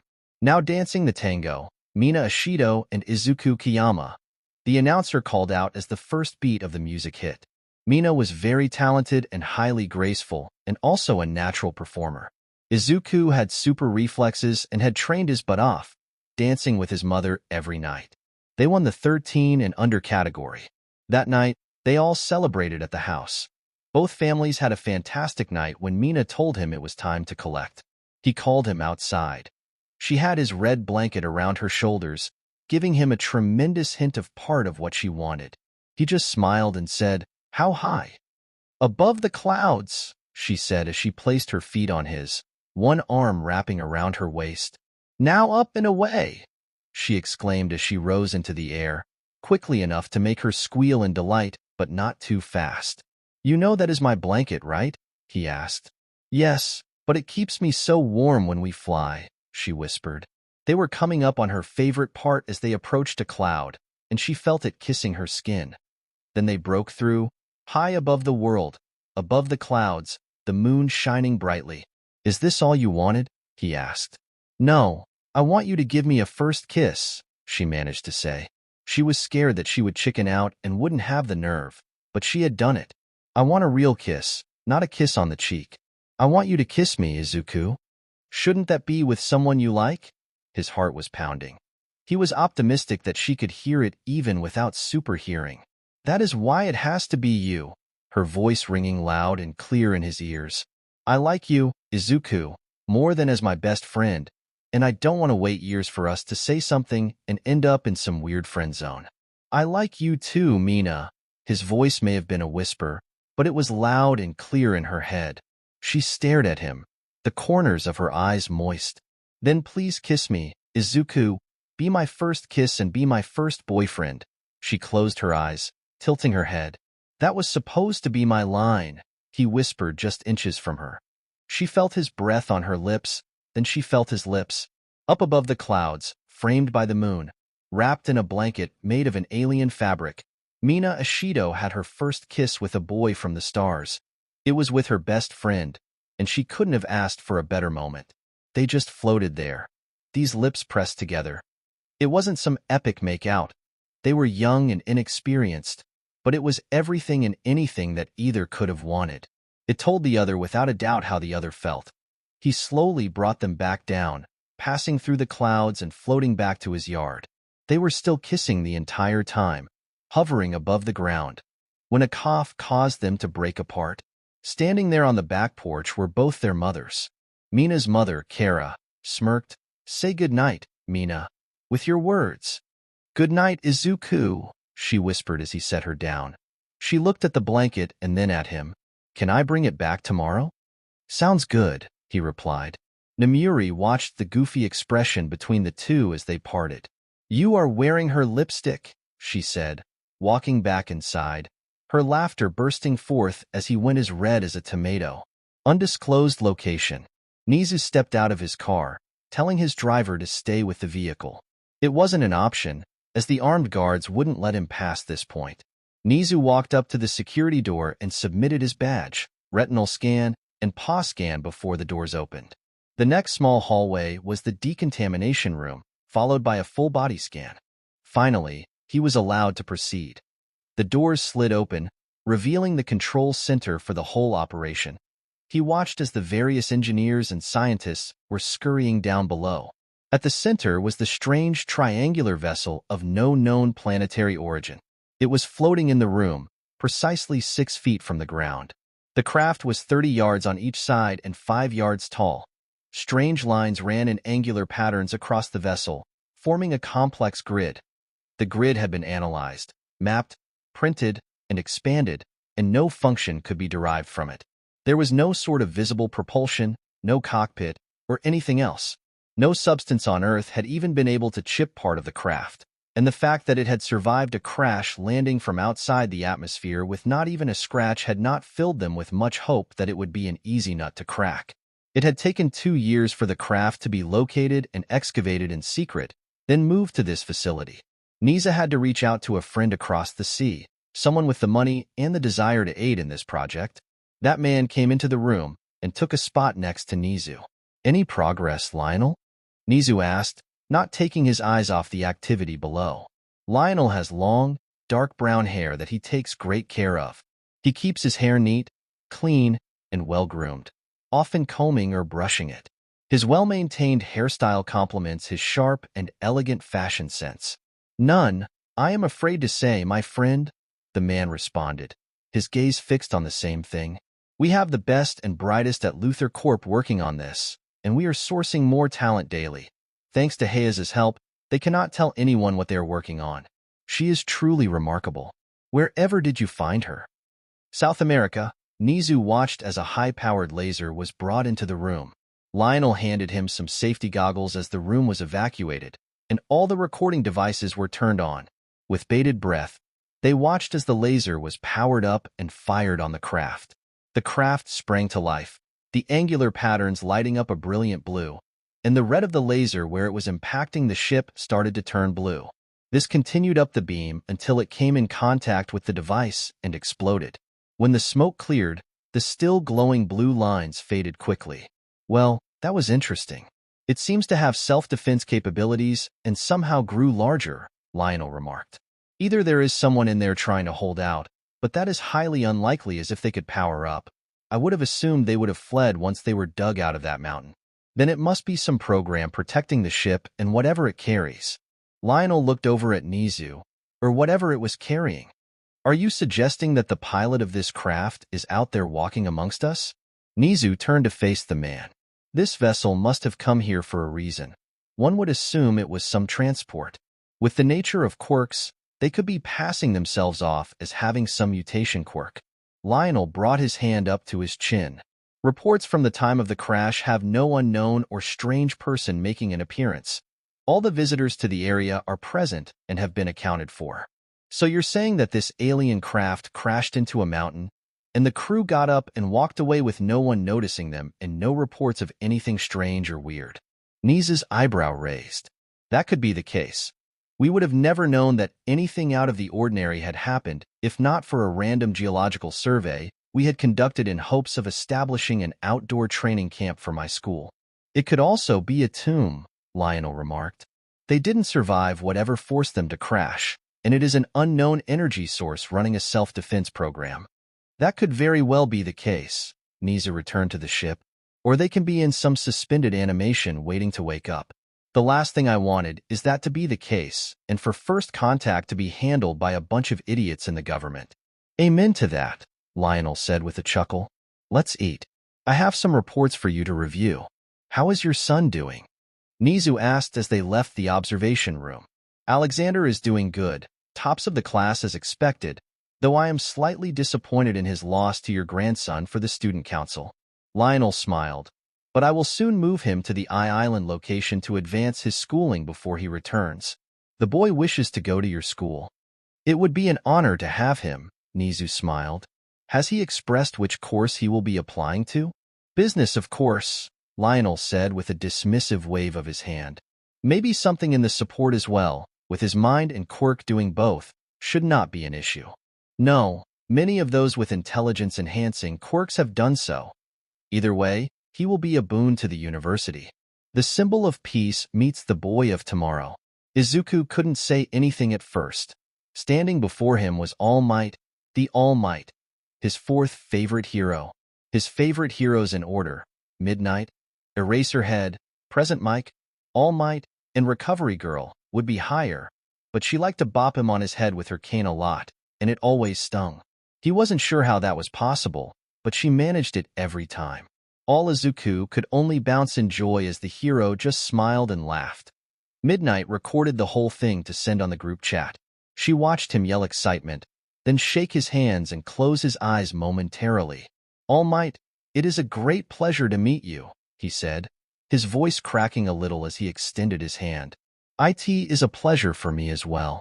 I am good friends with both Recovery Girl and 𝗎𝗎, so getting a chance to meet their grandson is quite the treat. The hero looked over the young boy/man. He was coming into adulthood. He was a bit awkward, but All Might could see that he had good lean muscle. They asked me to come give you some pointers on your training and help you with the strength aspect of your quirk. Thank you, sir, for taking time out of your busy schedule. Izuku bowed politely. Now, what are you doing to work on controlling your strength? All Might looked around the weight room, noticing a rather impressive amount of weight on the machines before the young man. I have taken up dancing with my best friend in drawing. Izuku blushed. Mom has me sharpen the pencils fine, and I have to draw without breaking them or the tips. That is very innovative, Midnight. Congratulations. All Might smiled at the heroine. I take it your problem is in combat training. I understand that you strained your teacher's shoulder. Izuku looked a little crestfallen, remembering how he had hurt his uncle Aizawa. It had been nothing serious, but Izuku has refused to train with him ever since. He nodded. I need to learn how to control it so I don't hurt someone in training or even when we play sports in class. I broke a few soccer balls. So your quirk enhances your physical strength, and it doesn't turn off? All Might said, his mind thinking. He smiled and asked Midnight to fetch him a grip tester. Okay, first thing we are going to do is have you squeeze this grip tester till you reach 100 to 125 knots. Now this is still in the range where you could break someone's arm, but this is where we will start. It took a little bit for him to get there and hold it. All Might sat there patiently coaching him. Once they were comfortable, he brought him to lower his target number. Midnight sat back as the number one hero sat there patiently instructing her son. It made her wish that Adam could be here to see this moment. However, she did have to admit that All Might had never looked so sexy to her. The trick is to get your body naturally to go to this level, without conscious thought. I am sure when you dance or draw that you are hyper-focused on the pressure you are applying. Izuku nodded. For those of us with that level of strength, it is necessary to learn how to do this. The same as learning how to roll with impact, to be aware that someone accidentally shoulder bumping us could lead to disastrous results for them. All Might watched and smiled at how intently Izuku was applying what he was taught. This will also help with your combat training. Your mother tells me that you quite tough, Izuku nodded. When training, this will help you not break your partner's hand should they land a solid punch. Do not let your toughness blind you to the dangers of combat. Just because you think you may be able to absorb the attack, you don't truly know for sure. Why risk taking the damage if you don't need to? Izuku said as if he was reciting something. My teacher tells me just because I can do it doesn't mean I should. Dodging an attack is often better than taking an attack due to unknown factors. He is very much correct. All Might figured that his teacher was probably another pro due to who the boy's mother was. Are you going to pursue heroics when you get older? Yes, sir, Izuku responded quickly. I want to graduate and join my mother's agency as a sidekick for a bit. My dream has always been to fight alongside my family, and I want to help people. Be someone like yourself, sir, that when they see me, they feel everything will be all right. That is very flattering, young man, thank you. All Might patted him on the shoulder. Now follow me as we work on knowing how hard to punch an unknown opponent. Izuku was soaking in all the information he could. Thankfully, he had been trained for years to fight by his uncles and mother, so he didn't look like a fool in front of All Might. It took a while before they got into a good, comfortable number. All Might was getting a little excited, though, watching the boy go. He wanted to know how much Izuku was holding back. What do you say we go to one of the training grounds for a nice spar? All Might was beaming. This way you can cut loose, and I can help you with things you should work on. Izuku looked at his mother, chewing on her bottom lip in thought, before nodding. All Might versus Izuku. When he woke up today, he never imagined that he would be meeting All Might or receiving personal lessons from him. Never in his wildest dreams did he think that he would be standing across from him about to fight with the #1 hero in Japan. Now, Izuku was a level-headed boy in most things that did not involve Mina Ashido. That girl had a way of making his common sense go out the window. He blamed her smile.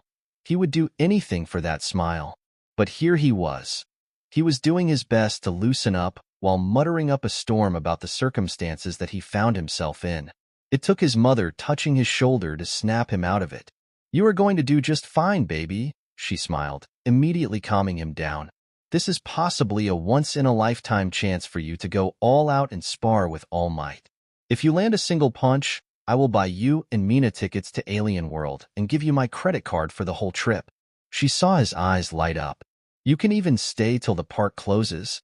She smirked at the determination that formed on his face. "You better not break my baby," she yelled to All Might as she went to the control booth. Izuku got into his fighting stance as All Might took a boxing stance. Izuku paused.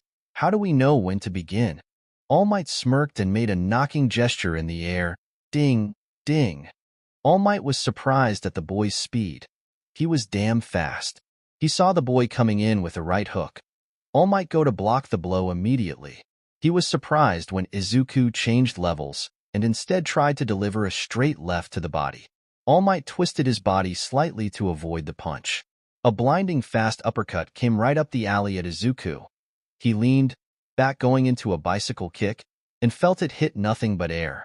When he came up to face his opponent again, he was greeted with a solid punch to the chest that sent him flying back but didn't hurt much.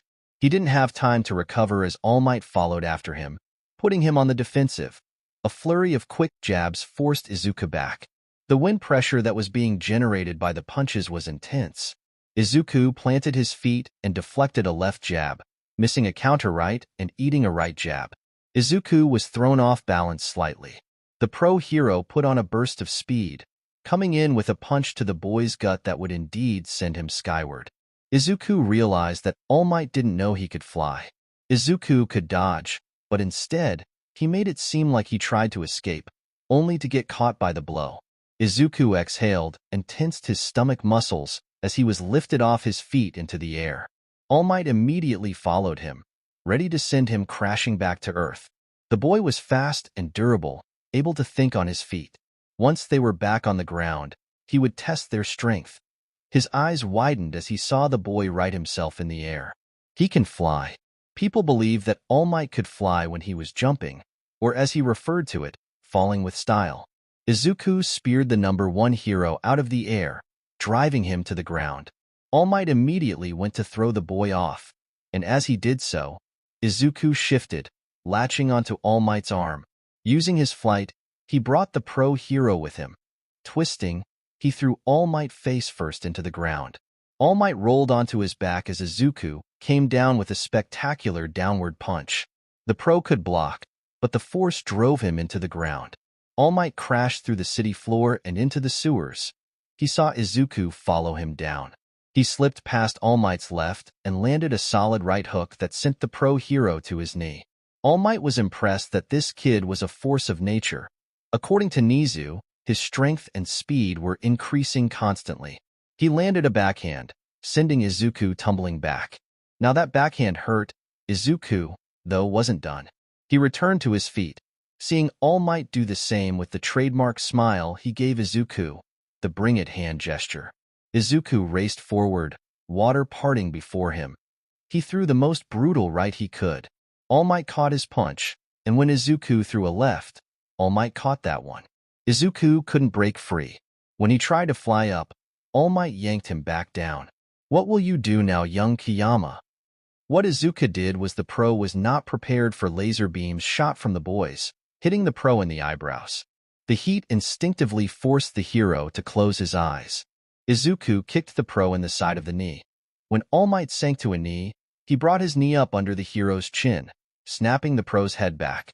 Izuku followed it up with the strongest uppercut he could, launching All Might up and out of the sewers.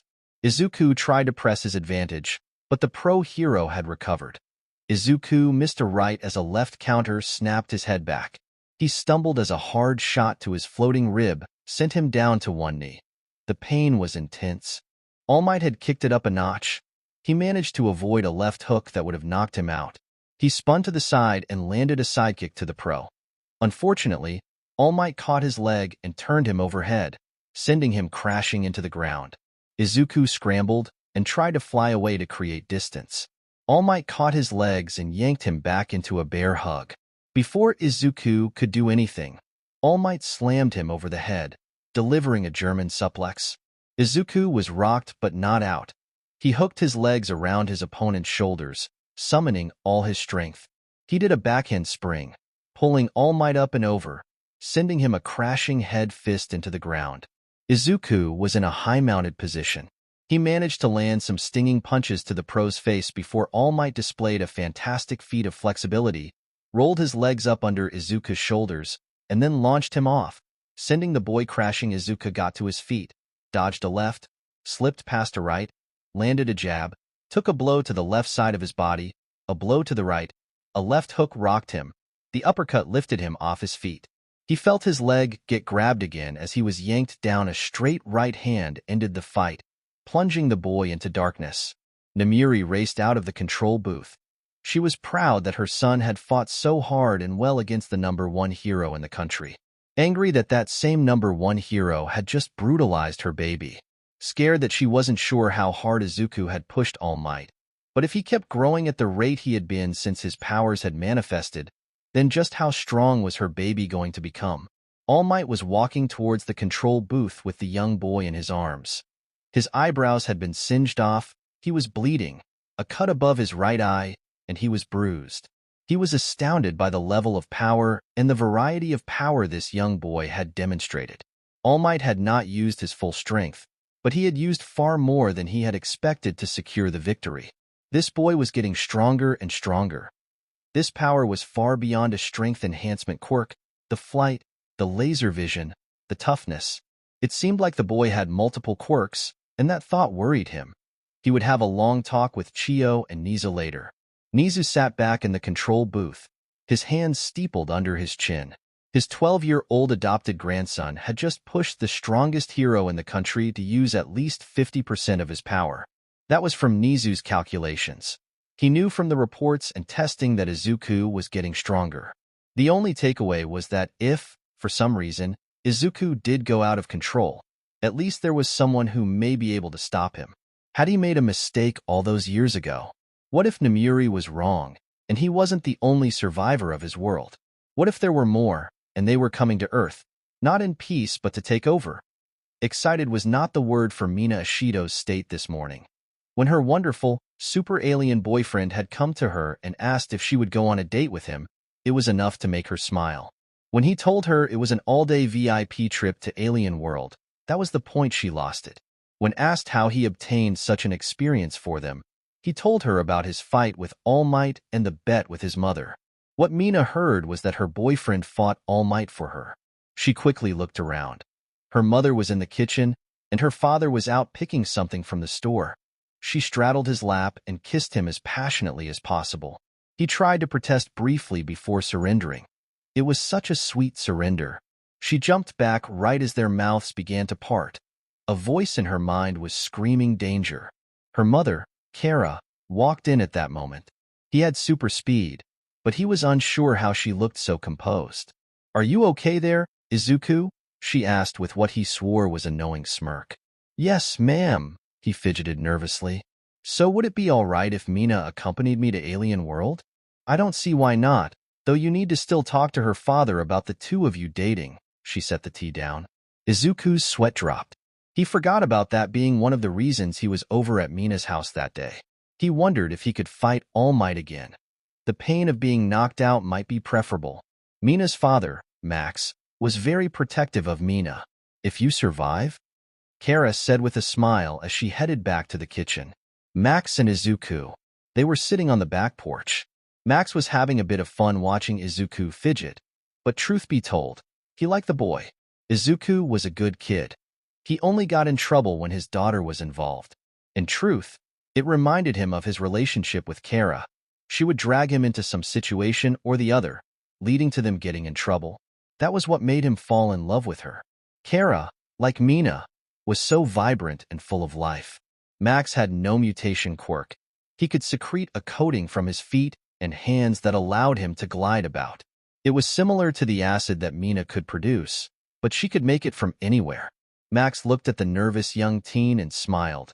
He knew Mina wanted to go into heroics. He had hoped she would change her mind, but it didn't seem likely. He knew that Izuku had a strength quirk and was very tough. He had a good head on his shoulders and a kind heart, and he seemed to be smitten with his daughter. Listen, Izuku, I know you care about Mina, and that is all I could ask. Max placed a hand on the boy's shoulder. Just do your best to protect and keep her out of trouble. He smiled when Izuku looked about to say something but stopped. I know that it is hard. Mina is like her mother. They have a talent for trouble. Izuku smiled. And that smile. Be patient with her. Max squatted down in front of Izuku. I know it will be hard. You both are young, but if you are patient with her, she will make you very happy in the long run. I have no problem with you and Mina dating. I'm glad her first boyfriend is a good kid like you. Izuku smiled. Thank you, sir. I promise I will do my best to look after her. If you break her heart, he said. I understand, sir, Izuku responded quickly. No, I was going to say I will try to hold her mother back and give you a head start, he sighed. I can't hide another body. He shook his head. Once was enough. Izuku's face has become one of shock. Well, good talk, kiddo.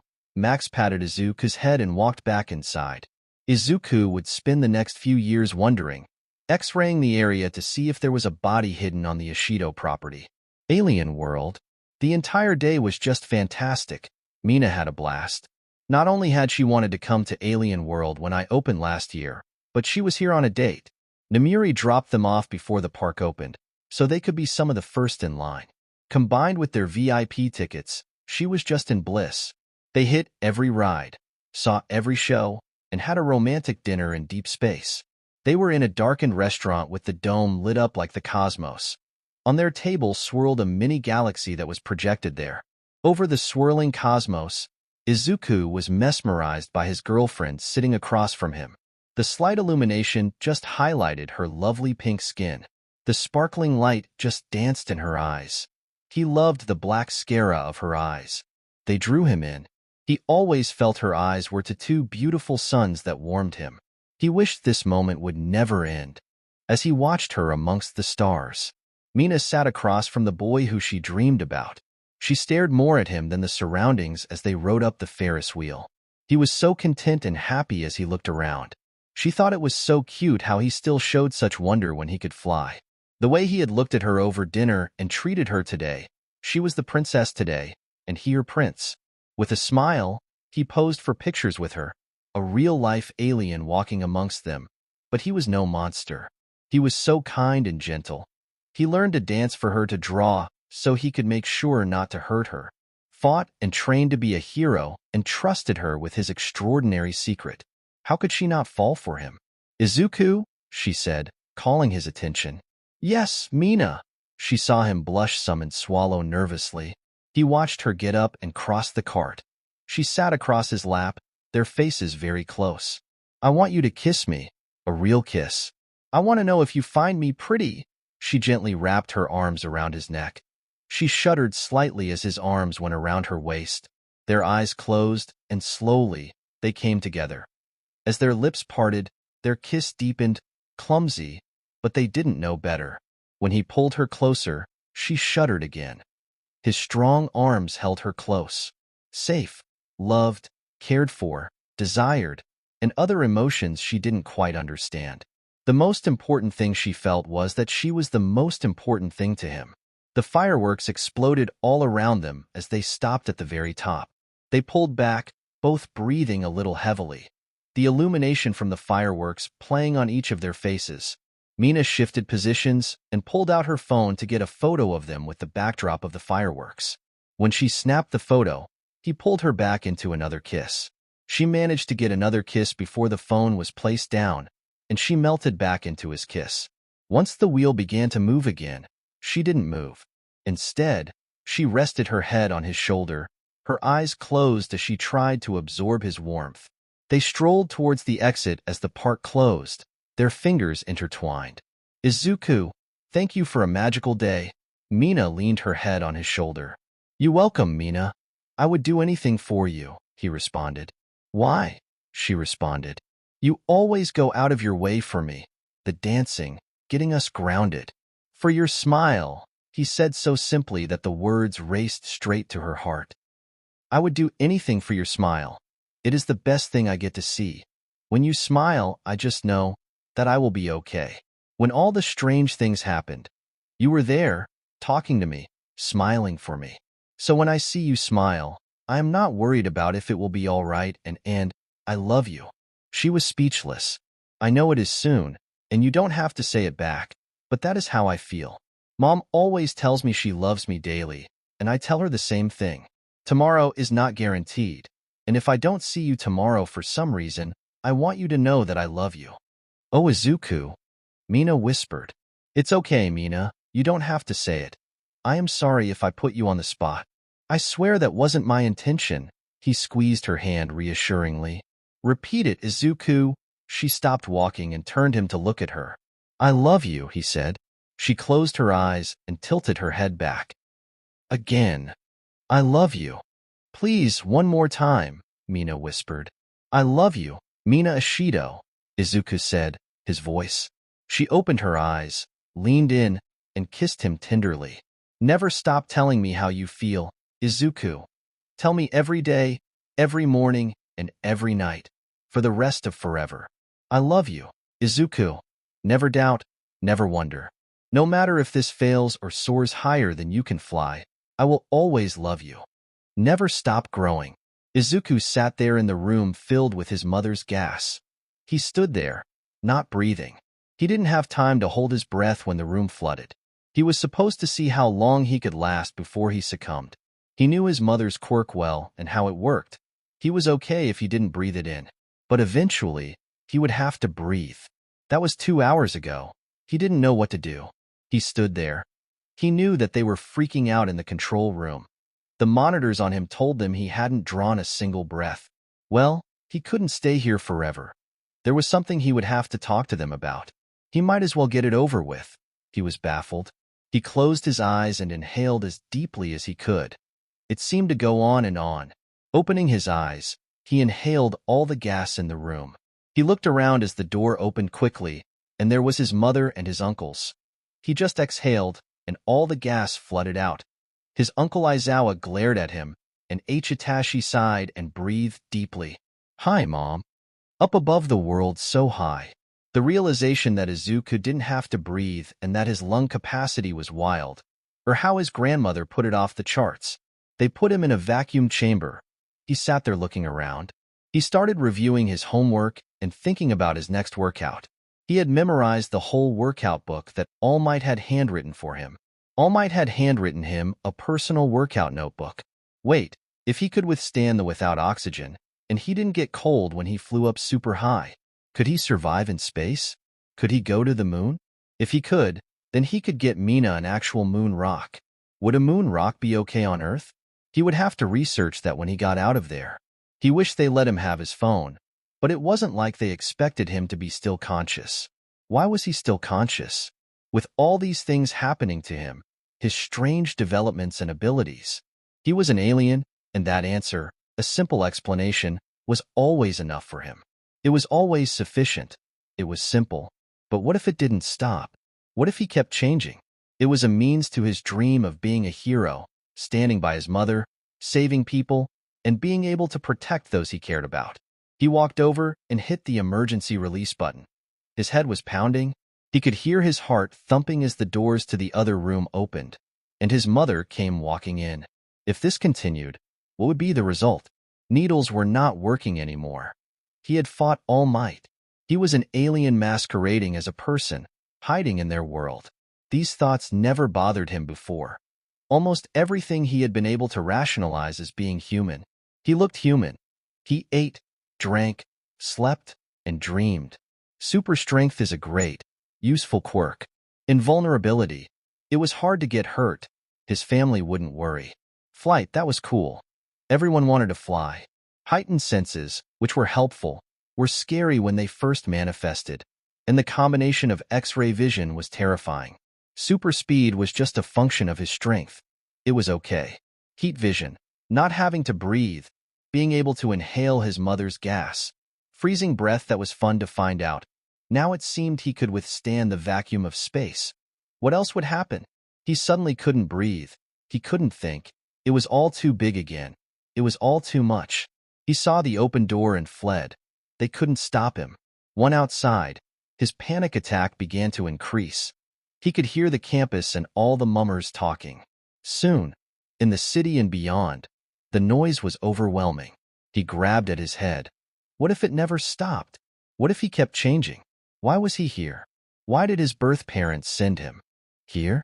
If they could fly and were super strong, why didn't they leave the Krypton? The noise, all the noise. He just fled. He went up, and away from it all. His eyes closed, and he ran till the noise stopped. He opened his eyes, and there he was, floating above the earth. Unknown location. Lionel Luthor sat in the control booth, poring over this vessel's latest readings that had been brought to him. It only reacted to defend itself from high-intensity energy weapons. As a highly experimental device currently being developed on Island, he was negotiating to procure it, hoping it would help him crack the vessel. He was also talking with 𝗵𝗏𝗺𝗃 about some protective device to see if it could withstand the attack from the ship. The readings they captured from the vessel's counterattack were higher than those of the experimental device they worked on. Lionel wondered why an uncrewed vessel had been sent from somewhere to their planet. Why send a drone that just sat there? What if it wasn't unmanned? Lionel sat back. What if it was some transport? The aliens were walking around, scouting the planet, preparing to take them over. The rise of quirks inevitably leads to humans' physical mutation. Lionel could see it all coming. They were here, hiding amongst them. How long had they been watching? Were they responsible for quirks? Have they had their interference led them to this point? Had they done this knowing that eventually physical mutations would allow them to blend in? An extended play. Sweat formed on his brow, and his mind whirled. He began to shake. The world was in danger. It had been a setup. They had scouted out the planet for centuries and were planning to invade. He needed to crack that vessel.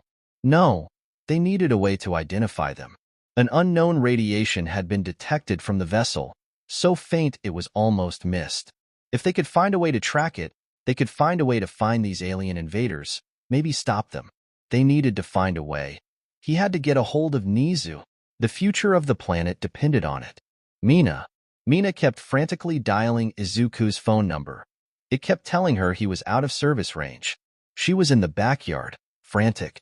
The frantic phone call from 𝗵𝗎𝗄 asked her if she had seen Izuku and to let her know as soon as she did. She looked at the sky and started to call for him. Izuku. The cold began to seep in. The coldness of space, the silence of space, was engulfing him. He turned from the planet and looked to space. How far could he go? Where would he go? He wishes he had some answers. He began to drift from the planet. He looked over his shoulder to Earth, wondering if that was where he belonged. What would be his fate? Was he somehow a danger? You have to come home to me, Izuku. Izuku turned back towards the world. Come home. You have to come home. It was Mina's voice. He could hear her words, rich with tears. He knew she was crying, that she was crying over him. Izuku, you can't leave like this. It was his mother.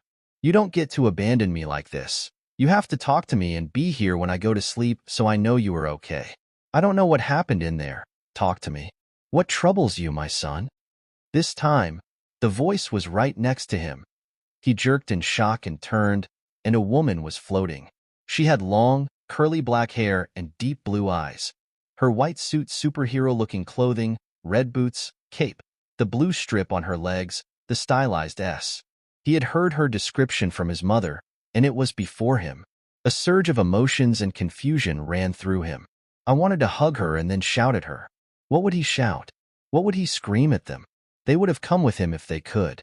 You're 𝗲𝗏𝗺𝗏, you're my mother, he managed. What? How? Why now? You need me.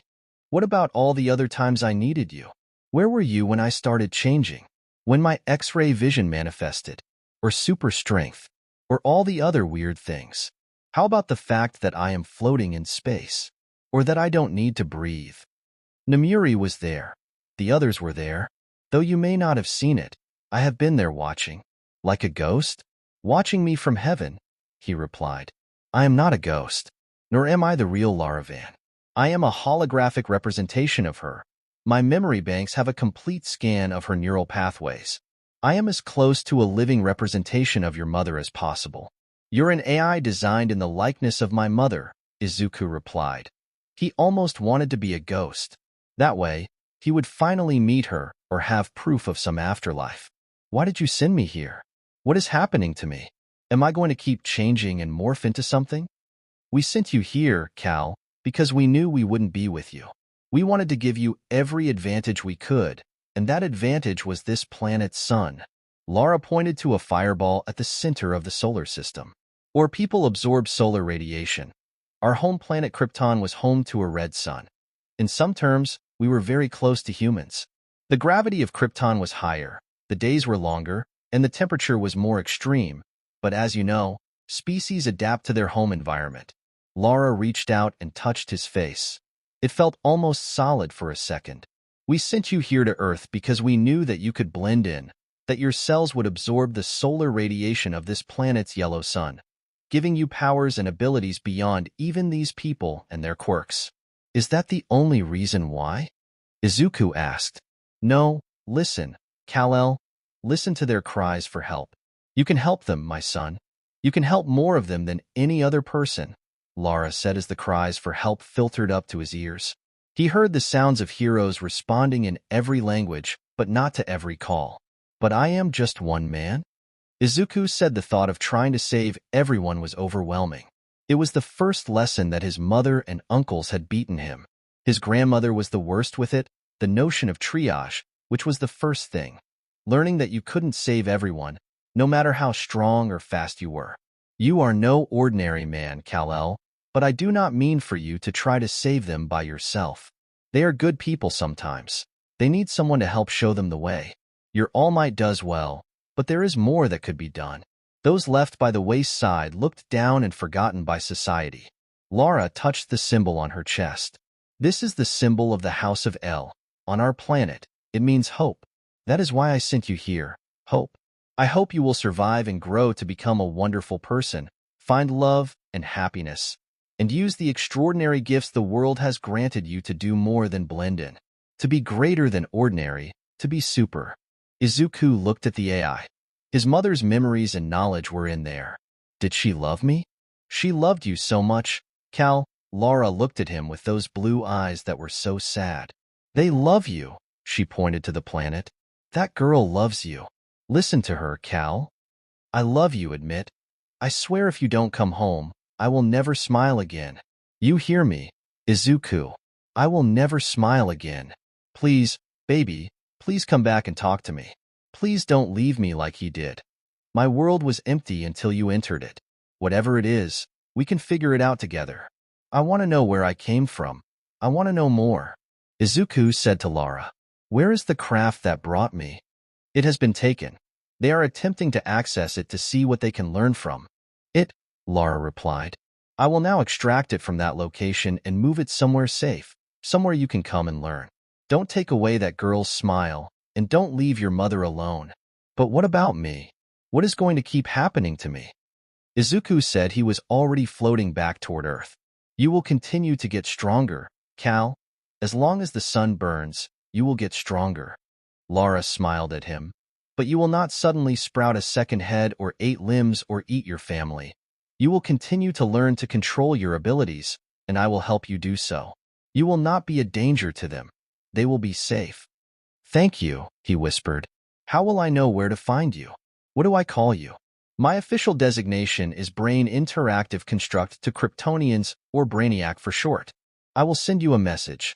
The technology is rather primitive, Lara smiled. A Superman wouldn't let that girl continue to cry.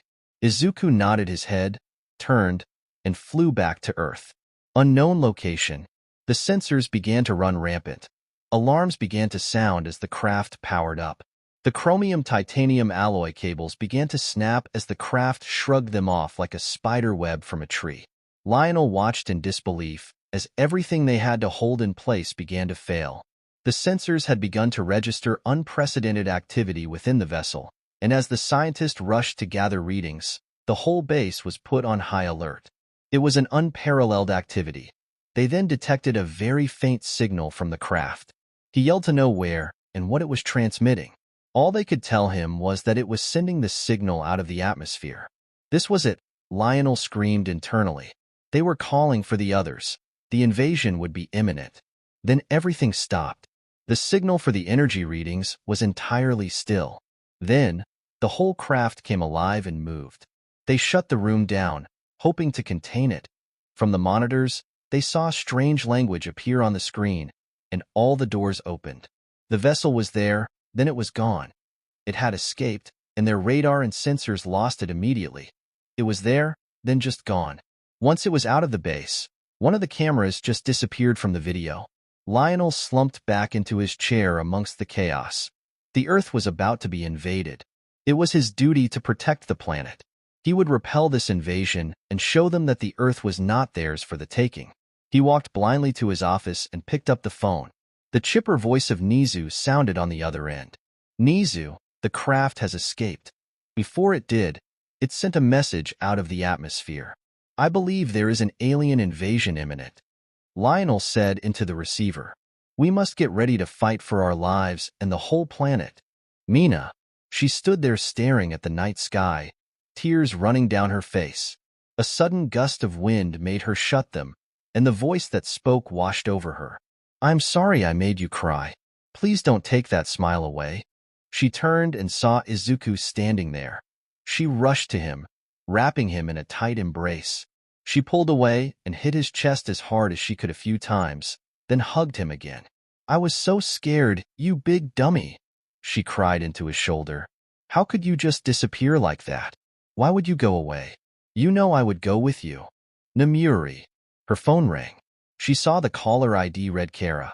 She frantically answered the call. Hello. He just landed in the backyard with Mina. 𝗧𝗏𝗏 said quickly. Make sure he stays there. I am on my way, she said, dashing out of the house. Mina and Izuku. I freaked out, he said quietly. It was more like a panic attack, I think. Talk to me, Izuku, Mina said. I should call my mom. She was freaking out, he said, freeing his arm and placing the call. You stay right where you are, Izuku. I am on my way. I swear if you leave Mina's, I will ground you for the rest of your life. Mina, you hold him down. Do whatever you have to do. The call ended. Mina just held him tight. She would have even if 𝗵𝗃𝗧𝗏 hadn't told her to. She wanted to demand more information, but knew 𝗵𝗃𝗧𝗏 would ask for the same. So she waited. Are you home? She whispered. You didn't come here to tell me goodbye, did you? Her voice trembled with emotion. Her heart ached at the thought. I am not going anywhere, Mina, he said, holding her tight enough. This isn't goodbye. You can't get rid of me. I wouldn't want to rob the world of that smile. You dummy, she responded. They just stood there till they heard a car coming to a screeching halt in the driveway. They didn't dare move as they listened to the door open, and 𝗧𝗏𝗏 said they were in the backyard. The door flew open. Mina stepped back as 𝗵𝗃𝗧𝗏 barreled into her son. Don't you ever do that again. Do you hear me, Izuku? You cannot scare me like that. 𝗵𝗃𝗧𝗏 held on to him as all her emotions flooded out. She sobbed into his shoulder. Izuku felt terrible. He had made his two most influential people cry. The woman who had taken in an alien baby had no idea of what would happen or how it would turn out. She had been his first hero. She stepped up and did what many people wouldn't have done. She kept him a secret, didn't just turn him over. Instead, she brought him into her heart. Mina was his best friend, his girlfriend, the girl he was in love with. She never questioned his abilities. She just always accepted him for him. When she found out he was alien, it just made him fantastic. She was the one to tell him that she wanted to be together. When he told her he loved her, she didn't shrink from it. She embraced it and loved him back. "I am so sorry, Mom." He reached out and pulled Mina back into the hug. "I am so sorry I made you two cry and scared you like that. I promise that I will never do something like that again. That I will talk to you and tell you what is bothering me." "Then why did you run off like that?" Nomiuri demanded. "When standing in that vacuum chamber, I realized I didn't need to breathe. It was just another strange thing. The freezing breath, the heat vision, all of it. I started to freak out, wondering what else would happen and what other things would manifest. What if I became a danger to you too, or the world?" Izuku managed to say, though he choked up a few times. "I started to panic, then the world got loud, and I just ran, flew." "Izuku, no matter what happens, I am your mother, and I will always be by your side," Nomiuri said softly, rubbing his back. "No matter what. No matter the strange ability. No matter what. I love you. We are going to be heroes together." Mina added, "You and I are going to help to save so many people. I need you to keep me from getting in too much trouble." "I am sorry," he said. "What happened?" Nomiuri said. "I talked to Lara," he said. The girls pulled back. "The 𝗧𝗵𝗲 𝗔𝗂𝗧𝗛, whatever you want to call it. It told me that I could do what I do because of Earth's yellow sun, that Kryptonian bodies absorb solar radiation. Krypton had a red sun, so they didn't have powers like me. They sent me here because they knew I would absorb the energy and be strong to survive here. She wanted what was best for me. She wanted me to thrive and help people. To not just be an ordinary man, but a Superman." Izuku looked to the sky. "She said the ship that brought me has been being kept in a facility, that people were trying to hack into it, but she was going to move it somewhere so I could come and learn about my people. She said she would be able to help me train. No offense, but where was it all the other times?" Mina said, somewhat angry. Nomiuri nodded. "Some sort of heads up, like what to expect, would have been nice. It said that you and the others were there, and it was watching just in case, but this time, it was the only one that could help me," Izuku said. "Is Izuku an actual alien?" The trio turned around and saw 𝐒⁄ standing there. They all winced. "What if he was?" Nomiuri asked hesitantly, ready to gas everyone if need be. "Makes sense with all his crazy powers, and of course, my daughter would find and fall in love with an actual alien," 𝐒⁄ shrugged. "I won't say anything. I like the kid, but you may want to bring your conversation inside the house." She laughed when the trio looked rather sheepish as they walked inside. "𝗍𝗓." He sat back after the brief conversation with Lionel. The man was entering full alien invasion mode. He was relieved when he received the notification from Nomiuri that Izuku had been found, unharmed, and was safe. He looked over the data file on his grandson. With all the capabilities he possessed, he was dangerous. Dangerous if he went rogue or down the path of villainy. He knew he couldn't let that happen. Aizawa and Hisashi had already accepted teaching positions. He just now had to rope in Nomiuri. She was already interested. He just had to sweeten the pot. Then there was Izuku, or rather, there was his people. Were there any more of them out there? Was the ship signaling an invasion or a rescue of some sort? If the Kryptonian race could space travel to send a child to this world, they had some outposts out in the galaxy. Maybe some group that split off from the rest. He was torn. Had he made a mistake in keeping Izuku a secret from the rest of the world? He sat back. He believed in the person his grandson was becoming, and he would prepare for the worst. He just hoped he wasn't wrong either way. "I don't know if I like the thought of you being gone for a week," Nomiuri said to her son as he was packing his bag. "You are the one that signed the permission slip," Izuku said, smiling at her pout. "But you have never been gone this long," she said, walking over and hugging him from behind. "How am I supposed to sleep at night not knowing if my baby is okay?" "Mom, you had me fight with all might," he said, folding his clothes. And I went to that summer camp for 2 weeks.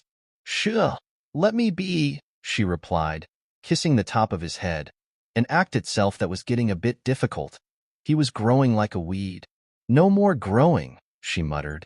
It is happening too fast. I am not trying to grow up fast, he said, turning to hug his mom. Maybe it's because I am an alien. I get to be taller than you. Well, tell Brainiac to figure out a way to slow it down, she said, attempting to squeeze him super tight. She smiled when he gave her a token for her attempts. He is as bad as Grandpa when it comes to me learning things, Izuku pouted. Besides, Mina likes that I am getting taller and have more muscles. Oh, she does she? Nomiuri said as she unleashed the most devastating attack of tickling him. She smiled as she collapsed under her assault, his laughter filling the air. He could probably run, but he wouldn't rob her of this so that she would break it out sparingly. Once she was satisfied, she relented on her assault. He is 14, has a girlfriend, and can fight with All Might. He should be fine, she thought, but he was growing up so fast. She started thinking of him leaving home, going away to school. She sniffled and wrapped up in a hug till she felt better. It took a while, but Izuku didn't mind. The girlfriend? Was Mina packed? Of course not. Had she considered packing? Yes, and the fact that she thought about it made her feel better about not being packed. There was this nagging thought in her head that she couldn't shake. Mina, Izuku is here, her father called. Oh shoot, date. We are supposed to go on a date tonight. She froze. Only if I am packed. Mina scrambled, grabbing things frantically and throwing them into her bag. It didn't matter what it was. It went in the bag. She slammed the bulging case open just as the door to her room opened. Breathing hard, trying to look composed. Hey babe, she smiled. Hello, Mina, he responded, his voice full of suspicion. Are you all packed? He said coyly, walking into the room and trying to look past her at her suitcase. Yup, all good, let's go, she said quickly, grabbing his hand to get him out. Are you going to change? He said teasingly. Mina looked down, wearing a loose shirt hanging off a shoulder, showing her bra strap. The shirt was torn at the bottom, her stomach showing, and a pair of running shorts. Yeah, I need to change. Wait for me downstairs, she said quickly, trying to push him out the door. He took agonizing step after step.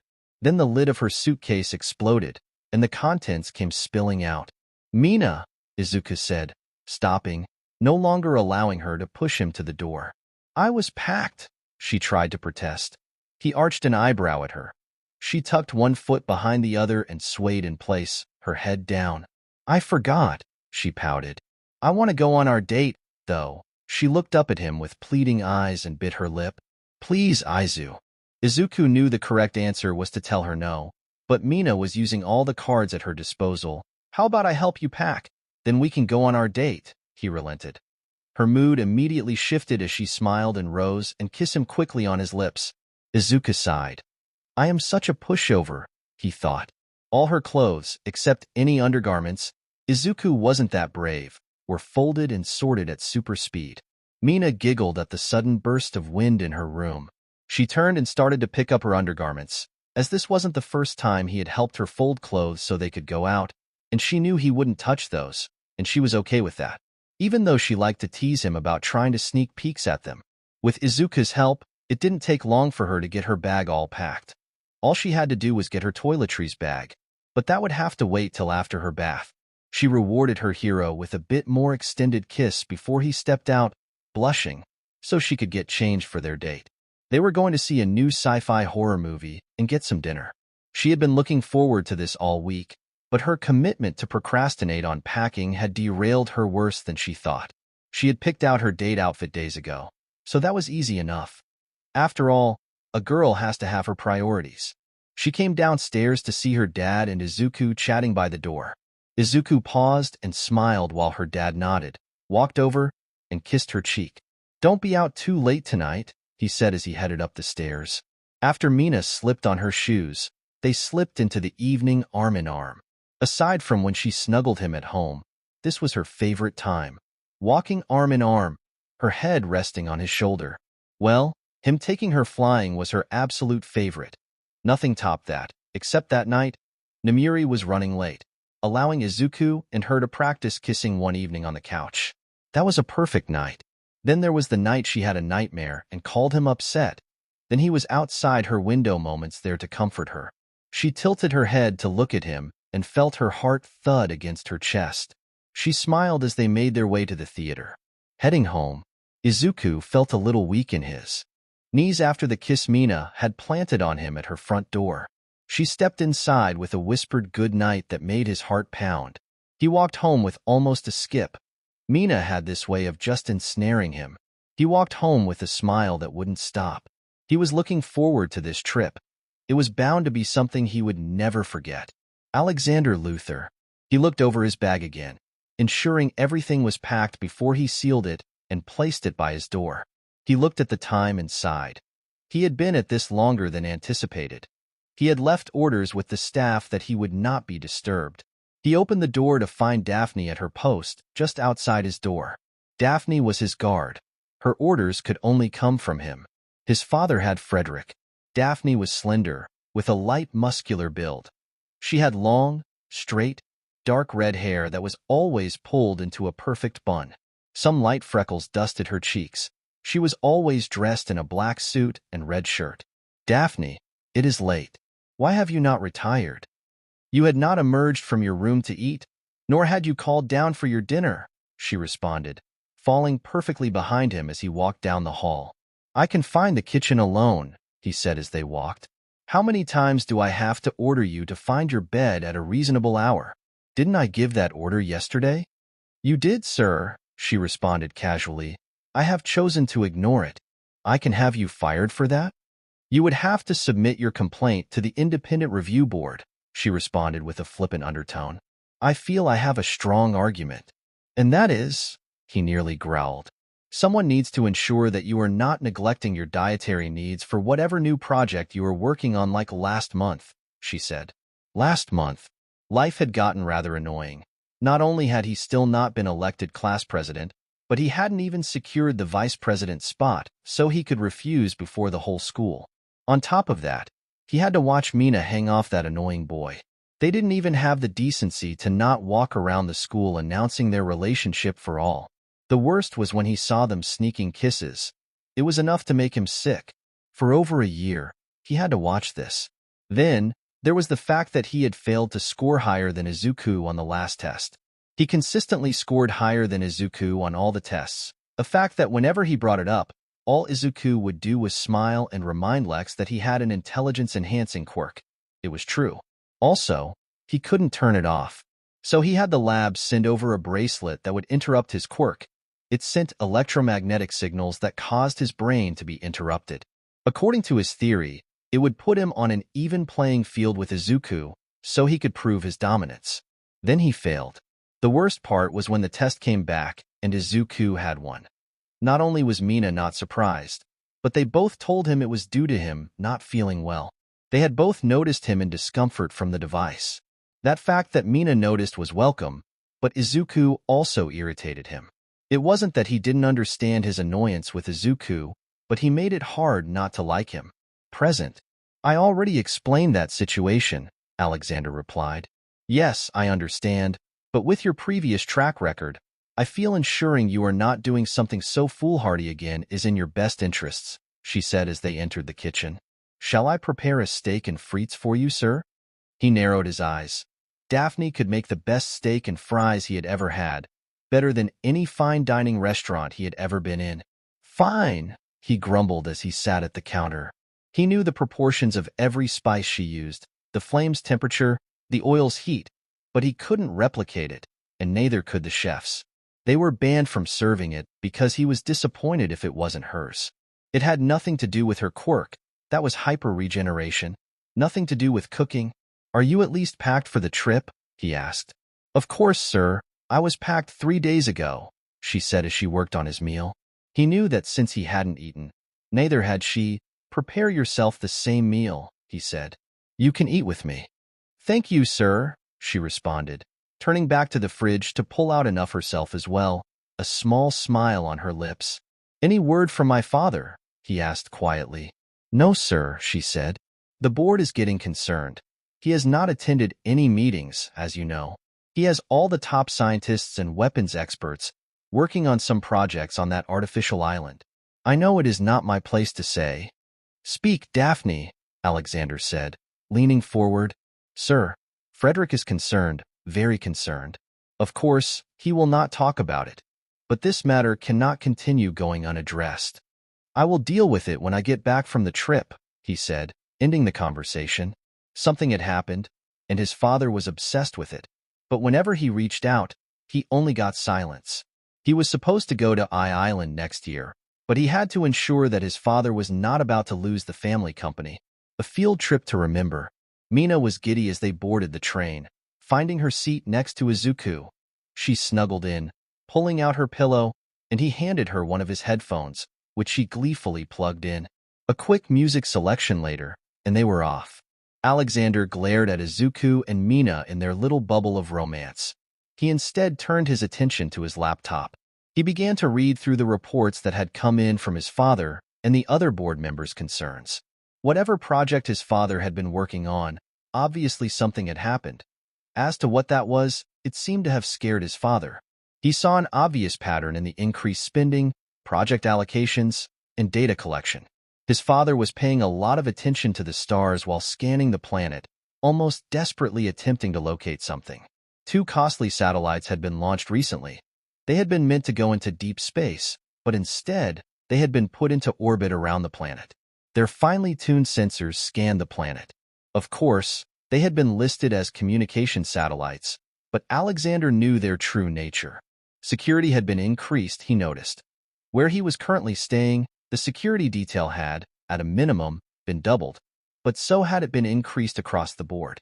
With all his pieces, only one thing came to mind: extraterrestrial life. His father was watching the stars and watching the planet, so he had to have found evidence of something that came from space, and he was looking for it here on Earth. Whatever it was, he was scared that more of it was coming, so he was trying to watch the skies to get some advanced warning. Now, if such an advanced species had developed the technology to travel amongst the stars, it would be assumed that they may have a way to avoid most normal detection methods. Still, their vessels may give off a unique energy signature, which his father was using to attempt to find them.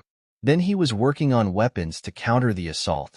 A flying gummy bear smacked him in the cheek, tumbling down to the keyboard. His head immediately shot up, and he quickly calculated the trajectory. He slowly turned his head and saw Mina snap her eyes shut, attempting to pretend to be asleep, but she couldn't keep the faint smile from her lips. He saw Izuku roll his eyes and point at his girlfriend before looking away. Alexander picked up the enemy's weapon and returned fire. Smack! Dead center of Mina's forehead. He turned back to his laptop. Bam!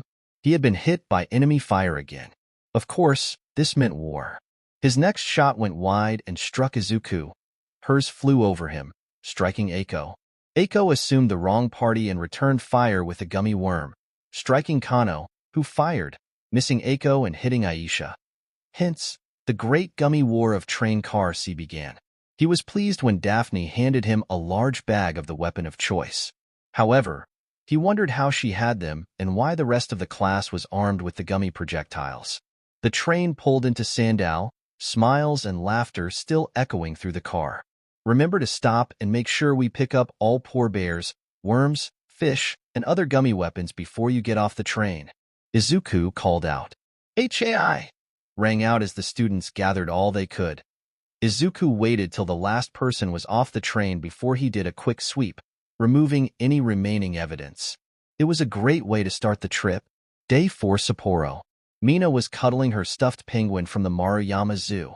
As she held Izuku's hand, she couldn't stop smiling, and the entire trip had been so much fun. Yes, there was schoolwork they had to do, but there were these times when she could explore with Izuku and their classmates. Even Lex cracked a few smiles while they were on the trip. Of course, Daphne was right there.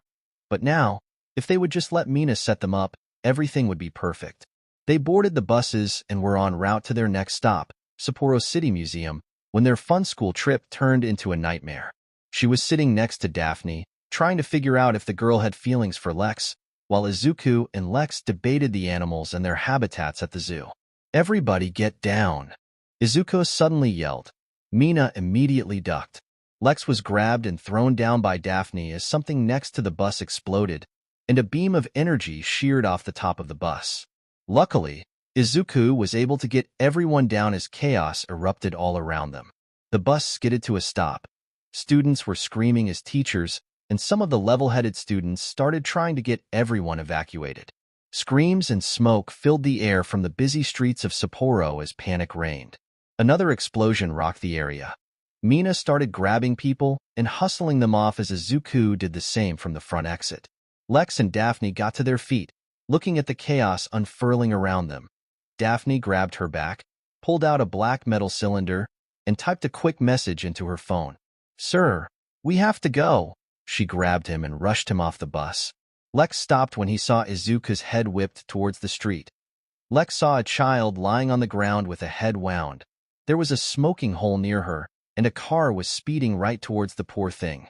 He watched as Izuku disappeared from his spot, and a second later, he had the child in his arms, all before Lex could shout a warning or anything.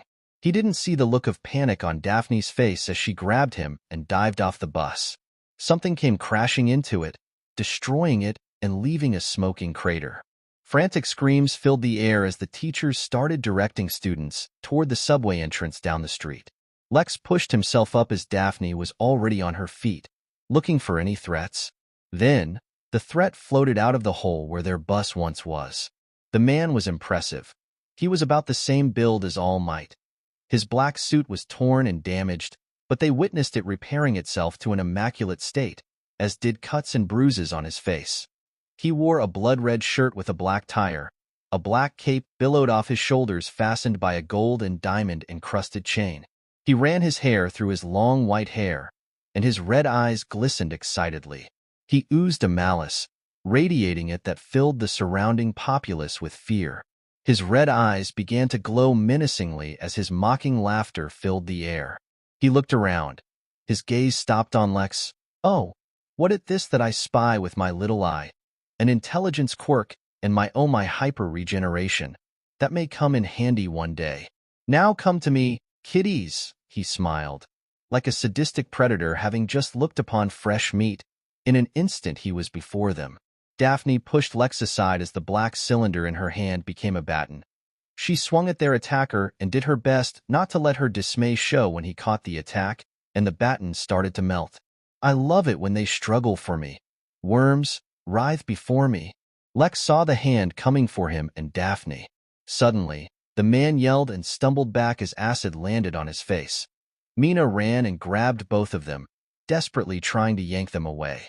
The villain recovered, stomping the ground. Everything began to shake. Mina pushed Daphne and Lex to the side as the villain's massive boot landed squarely in her back, sending her sprawling to the ground. The villain stomped towards her, a scowl on his face. "That wasn't very nice, worm." Mina scrambled back. She made a broad swipe, throwing another acid attack at the villain. It struck the villain's knees, and he stumbled forward. Mina saw Lex and Daphne getting to her feet. She jumped over and attempted to grab and tumble to her feet in front of the duo. "Run," Mina said, her heart thumping and her voice cracking. "I will hold him off." All Might stumbled out of the damaged construction site. His arm shredded beyond recognition, blood coming from places it shouldn't be. He saw Mina standing there, staring down the terror that was All For One. All For One laughed. "Poor little girl, when you are dead, know that at least you made me stumble." He was in front of Mina before she could react. Lex reached out for her as Daphne tackled him away, a scream on his lips. Mina's eyes widened in fear, but she held her ground. "Get away from her, you bitch." Izuku roared as he yanked All For One violently back by his cape, swinging him overhead and slamming him into the ground away from Mina. Before Izuku could move, the asphalt and rebar exploded from the ground like a spear, sending him flying. The villain rose from the ground. His face was a mask of anger and rage. "How dare you?" He was about to say something else when an Izuku came barreling in with a punch that sent the villain crashing down the street through multiple cars. He bounced and crashed into a semi-truck. Izuku followed. He reared back and threw the hardest right hook he could. The impact sounded like an explosion. The villain didn't move. Lex saw the effect. He saw a ripple that started at the point of impact and then raced to the villain's fist. My turn, worm. Izuku couldn't move fast enough as the villain punched him, sending him flying again. The villain leaped after Izuku's, reaching to deliver a crushing blow, only to be speared out of the air and into a building by All Might. The building began to shake as rubble fell everywhere. Mina warned a mother and child as a large piece of debris fell towards them. The woman put both hands above her head as a white shield formed. She fell to her knees as the stone crashed down on her, but the shield held. A water main ruptured, adding more chaos to the scene. They could hear the screams for help. Mina raced towards the devastation, and Lex gritted his teeth and followed with Daphne on his heels. They jumped to the left, and as more debris fell, they scrambled to where the trapped woman was. Mina went to use her acid to try to dissolve the rubble to free them. Lex noticed the woman and child were getting wet from the water and yelled at her to stop. "Lex, we have to save them," Mina shouted. She could see the woman straining under the pressure, cracks forming in the shield. "Mina, they are getting wet. The liquid is passing through her shielding," he yelled. Mina froze. Lex looked around the area. "Daphne, grab that metal bar, Mina. I am going to need your help to shift this off of them." The girls nodded as they sprang into action. All Might came tumbling out of the building, skidding to a stop as the All For One stomped out after him. "Is that all you have? I expected better." Even Nana put up more resistance than this. All For One. His eye widened as a car flew into him, knocking him back. Izuku landed next to All Might. All Might said, "Young Kiyama, you need to retreat." "No offense, but so do you," Izuku responded. He did all he could not to stare at the shredded hero's arm. "Young Kiyama, we need to vary our attack," All Might said. "He has multiple quirks for attack and defense, but he has to shift between them. I need you to attack with your heat vision. I am going to put an end to this." All For One came flying out of the building, only for Izuku to intercept him, sending him crashing back down. "Enough games. Your quirk is mine." He grabbed Izuku by the head. "Huh. Sorry, asshole," Izuku growled. All For One screamed as Izuku's eyes glowed red. His heat vision tore free. All For One screamed as his eyes melted. He kicked Izuku away, activating his healing quirks as he stumbled to his feet. He heard as the sound of air rushing towards him. "You are done." All Might roared as his fist collided with the villain's head. Blood and tissue splattered everywhere. He fell to the ground. He was barely aware as he heard voices around him. "He is going to bleed out," said Voice 1. "We need to cauterize the wound somehow," said Voice 2. "I can do that," one said. "Do you know which ones?" "Of course, I am at least 100 times smarter than a dumb oaf like you. How are you just stupid strong?" 2 replied. "Look, it doesn't matter right now. Just tell me what I need to do," one said. "Oh my God, is he alive?" a third voice said. "Not for long," a fourth added. "Mina, do you have your phone? Call my grandmother." One said, "That must be Izuku." All Might thought. "How is your grandmother going to help?" 2 said sarcastically. "Shut up, Lex," Izuku snapped. "Izuku, what is happening? Are you all right?" The familiar voice of Chio filled the air. "Grandma, All Might, he is hurt bad.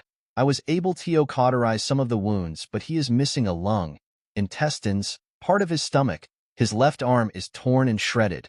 His heart rate is all over the place, and he is unconscious," Izuku called out. "Where are you?" Chio asked. "Sapporo," Mina said quickly. "Izuku, how fast can you get him to Tokyo?" "Chio, top speed a couple of minutes, if that," Izuku replied. Lex and Daphne looked at each other, then Izuku. Many questions hung in the air. "Good. Get him to Tokyo, General. Land on the hero wing. They will take it from there." "I am on my way," and Izuku, hurry. The line went dead. "How are you going to get him to Tokyo?" "Number 4, aka Daphne, said. "Mina, cover for me," was his only reply. They watched Izuku lift All Might like he was nothing, rise off the ground, and in a gust of wind, he was gone. A moment later, they heard a sonic boom. Lex looked at Mina, who was staring at where Izuku had gone. "He can fly?" Mina nodded. "Come on, We need to see if anyone else needs help and if our class is okay. Lex and Daphne followed her as they ran out of the building into the aftermath of the battle. A dozen questions were racing through Lex's mind. Not only had Izuku fought with a villain that had dealt such extensive damage to All Might, but he seemed relatively unharmed from the attacks he suffered. He was super strong, but he could also fly. His rival had not one but two quirks. He wanted to try and get answers, but he knew he would have to wait. People needed help, and that took precedence. Izuku. He landed at the Tokyo General Hero Wing precisely 1 minute and 22 seconds after he left Sapporo. The emergency response team hadn't even made it there yet, though they did come bursting out not long after. He placed All Might on the gurney as the medical team went to work. Izuku just fell back on his, but after they had left, the adrenaline dump, the shock, he was covered in All Might blood, and his hand was covered. He started to shake. He barely registered the door to the roof opening, and his mother comes running out. Izuku, Izuku. The second time caught his attention. He looked up at her, and she could see him shaking. Are you hurt? He numbly shook his head. Whose blood is that? He thinks he mumbled All Might. Namiri took a deep breath, helped him to his feet, and led him inside. She quickly saw a familiar green-haired doctor approaching her. Midnight, is he injured? She said as she ran towards the heroine. No, Dr. Midoriya. He is in a bit of shock. He transported All Might from Sapporo. This is my son, she replied. It is amazing he got him here so fast. The doctor said, come with me. I will get you into a room so he can get cleaned up, try to get him to drink something, and stay with him. Thank you, Dr. Midoriya, Midnight said. Okay, I understand then. You can call me Inko if you like. She smiled as she led Midnight and Izuku to the room. Once alone, Namiri got Izuku into the shower room, telling him to strip. She turned on the water and got him in, letting the water wash away the blood. A nurse came in with some different juices and crackers for them before heading out. Namiri called Shota and told him to grab clothes for Izuku from her home and bring them to Tokyo General, room 919. It took her a moment to calm him down. Mom, she heard Izuku call out. I am right here, baby, she said, moving to stand outside the shower. You must wash up. Your uncle is bringing you some clean clothes. Mom, is he going to make it? She heard his voice tremble. I don't know, baby. He is a fighter, though, and getting him here so quickly is going to give him the best chance of doing that. She stuck her hand in the curtain. She felt some relief when she took it, but she could feel him still trembling. I need to get back to Sapporo and Mina, he started to say. No, first you need to get clean and drink some juice, maybe eat a few crackers. You are in shock right now. I am not about to let you go running off, she replied. He squeezed her hand and muttered an, okay. Once the water turned off, she stepped out, passing him a hospital gown. When he stuck his hand out, he came out and sat on the bed. She sat next to him, handing him some orange juice. He rested his head on her shoulder, taking a deep breath as he tried to calm his nerves. He was primarily calm when Aizawa arrived and handed him some fresh clothes. He stepped into the bathroom to change, and when he came out, he looked at his mother with pleading eyes. I feel better. Not 100%, but better, he said. I don't want you to go, but I know I can't stop you, she hugged him. You will call me every hour on the hour until I say otherwise. Do you understand? He nodded and hugged her just tight enough. He went and opened the window, but it suddenly slammed shut. They turned and saw Dr. Midoriya standing in the doorway. I don't think so, kiddo. She put up her hand to stop his protest. I need to at least ensure you are alight before flying off back to Sapporo. Izuku reluctantly sat back down as she came over, asked him questions, and read his vitals. What? Have you been in such a hurry to run out of here? My classmates and girlfriend are still in Sapporo. I need to get back to them. I am sure my teachers are also worried that I am not there.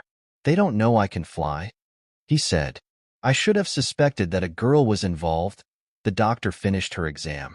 Eat some more citrus. If you feel anything unusual, call your mother immediately and follow up with your doctor when you get home. Izuku nodded, kissed his mom, fist bumped his uncle, and was gone in a gust of wind. They are always running off so fast, it is hard to keep up with them, Inko said, looking at Midnight. My daughter also wants to be a hero. I just wish she would slow down. How old is she? Midnight asked, staring out the window. 14 going on 28, 𝐒𝐭𝐲 laughed. Can I ask a personal question? Midnight raised an eyebrow and said, Go ahead. Does your son and his girlfriend fight? Like, argue a lot? No, not at all. They are childhood friends. She has him wrapped around her finger, Midnight said with a smile. 𝗏𝗏 sighed. I wish my daughter and her friend were like that. They fight like cats and dogs all the damn time.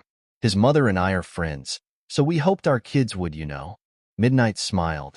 But I don't know if they like each other, but they go at it every other day. They are still young. Maybe they haven't figured out how they feel yet, Midnight said sympathetically. What is her name? 𝗂𝐭𝐻𝗵𝗃 𝗔𝗂𝗧𝗏. She is a pyrokinetic, 𝗏𝗏 said. Maybe after everything settles down, we can introduce them. Izuku wants to be a hero, and so does his girlfriend. Maybe it will be good for her to at least talk to them, Midnight offered. I would appreciate that, 𝗏𝗏 bowed and handed her card. Isn't he a little old for you to be setting him up on playdates? 𝗧𝗪𝗧 said with a smirk. Hush you, Midnight said with a laugh. Sapporo. It was a few hours since Izuku had left. Mina was worried until she received a text from Namiri telling her what had happened. Mina covered for his absence with the teachers by telling them emergency services were treating Izuku for shock, but he was okay and should be released soon. Thankfully, Lex helped to deflect their other questions. They could provide some assistance before they were told by emergency services to report to their class. Thankfully, no one had been seriously injured, and they were able to make their way back to the hotel. The trip would be cut short as the teachers were making arrangements for them to go back home. There are a lot of anxious parents waiting back home, as well as a lot of phone calls. Mina talked to her parents, letting them know she was uninjured and safe. Her father was trying to convince her to have Izuku fly her home right now, but in the end, he calmed down. When Izuku came walking into the lobby, she couldn't get to him right away as the teachers got a hold of him first. Once that was over, she ran and hugged him. You all right? She said, burying her face in his chest. Yeah, all the blood, and he sighed as he held her. It was just a lot to deal with. Is All Might going to be all right? I don't know. They rushed him off.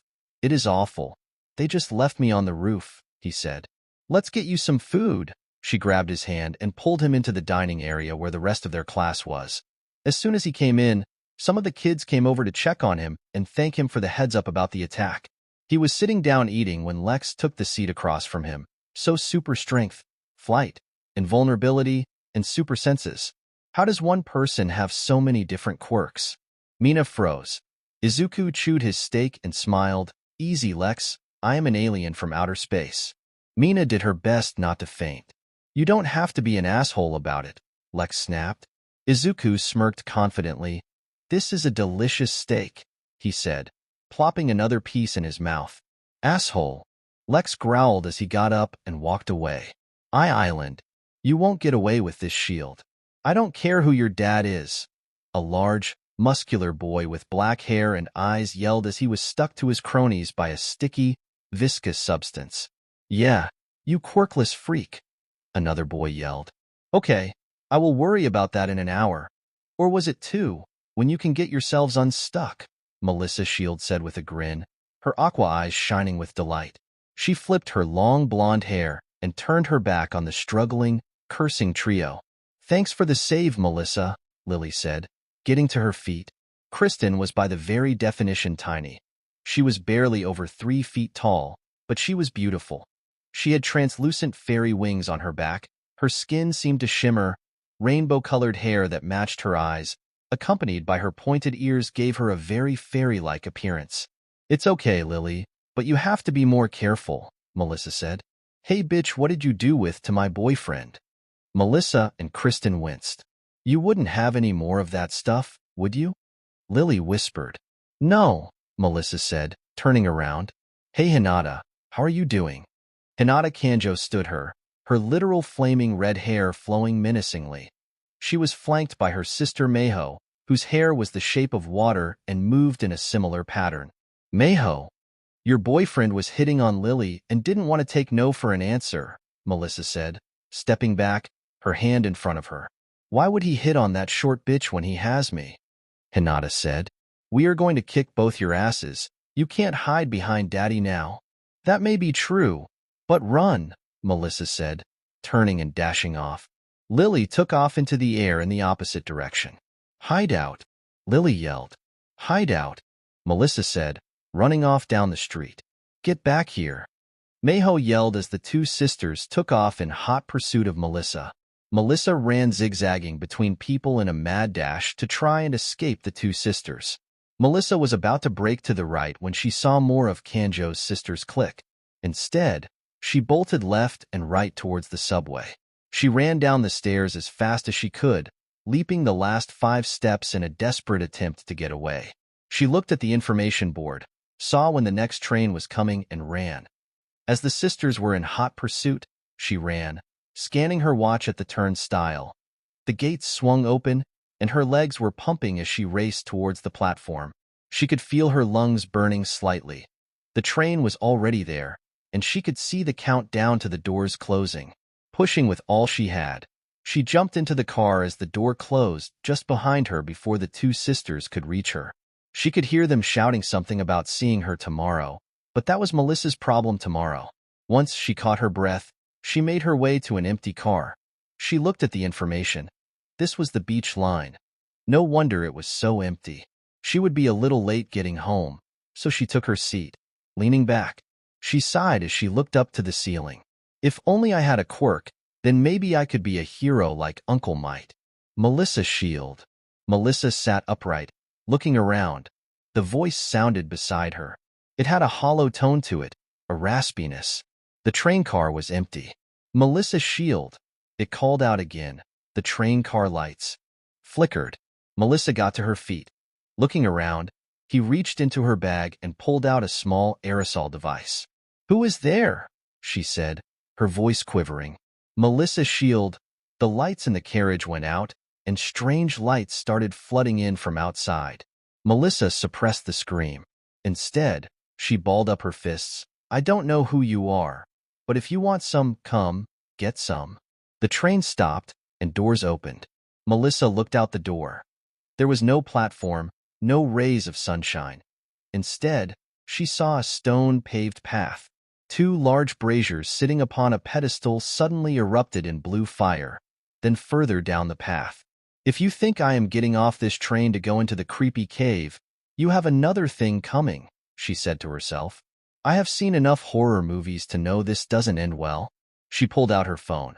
The screen was black and wouldn't power up when she felt pulled by an unseen force out of the car. She yelled. She turned to see the doors to the train close. 𝗵𝗃𝗧𝗵𝗲. Melissa tried to force the doors open. She looked and saw no other train cars, just the one that brought her. There was no opening on either side, just cave walls.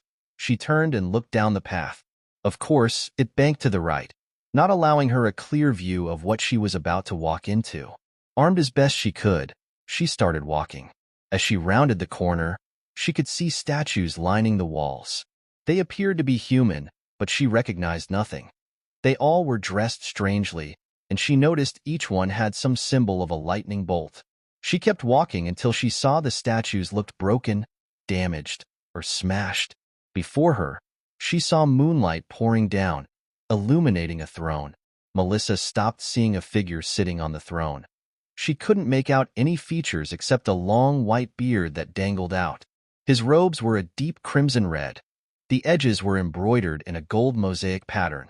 In the person's hand was a staff looking to be carved of strange, blackened wood. Adorned along the top was a pulsing ruby. It seemed to mimic a heartbeat. "Who are you? Why have you brought me here?" Melissa called out. Hesitantly, she moved forward. As the hole above the throne became more visible, Melissa saw the largest full moon she could recall. It was massive, almost like she could reach and touch it. 𝗵𝗃𝗧𝗵𝗲, the voice again, but it radiated from the person on the throne this time. "Long have I sought one such as you. I have been watching you." "Okay, that is kind of creepy," she said, moving closer. "You have been chosen."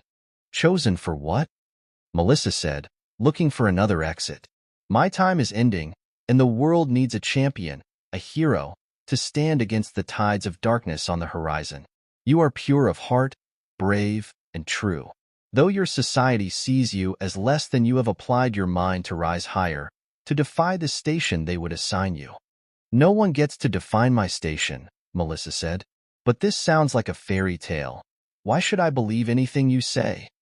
You are right to doubt 𝗵𝗃𝗍𝐿. I am the wizard 𝗧𝗵𝗲. I have sat upon this throne since the time before what you call quirks, chosen like you were once upon a time.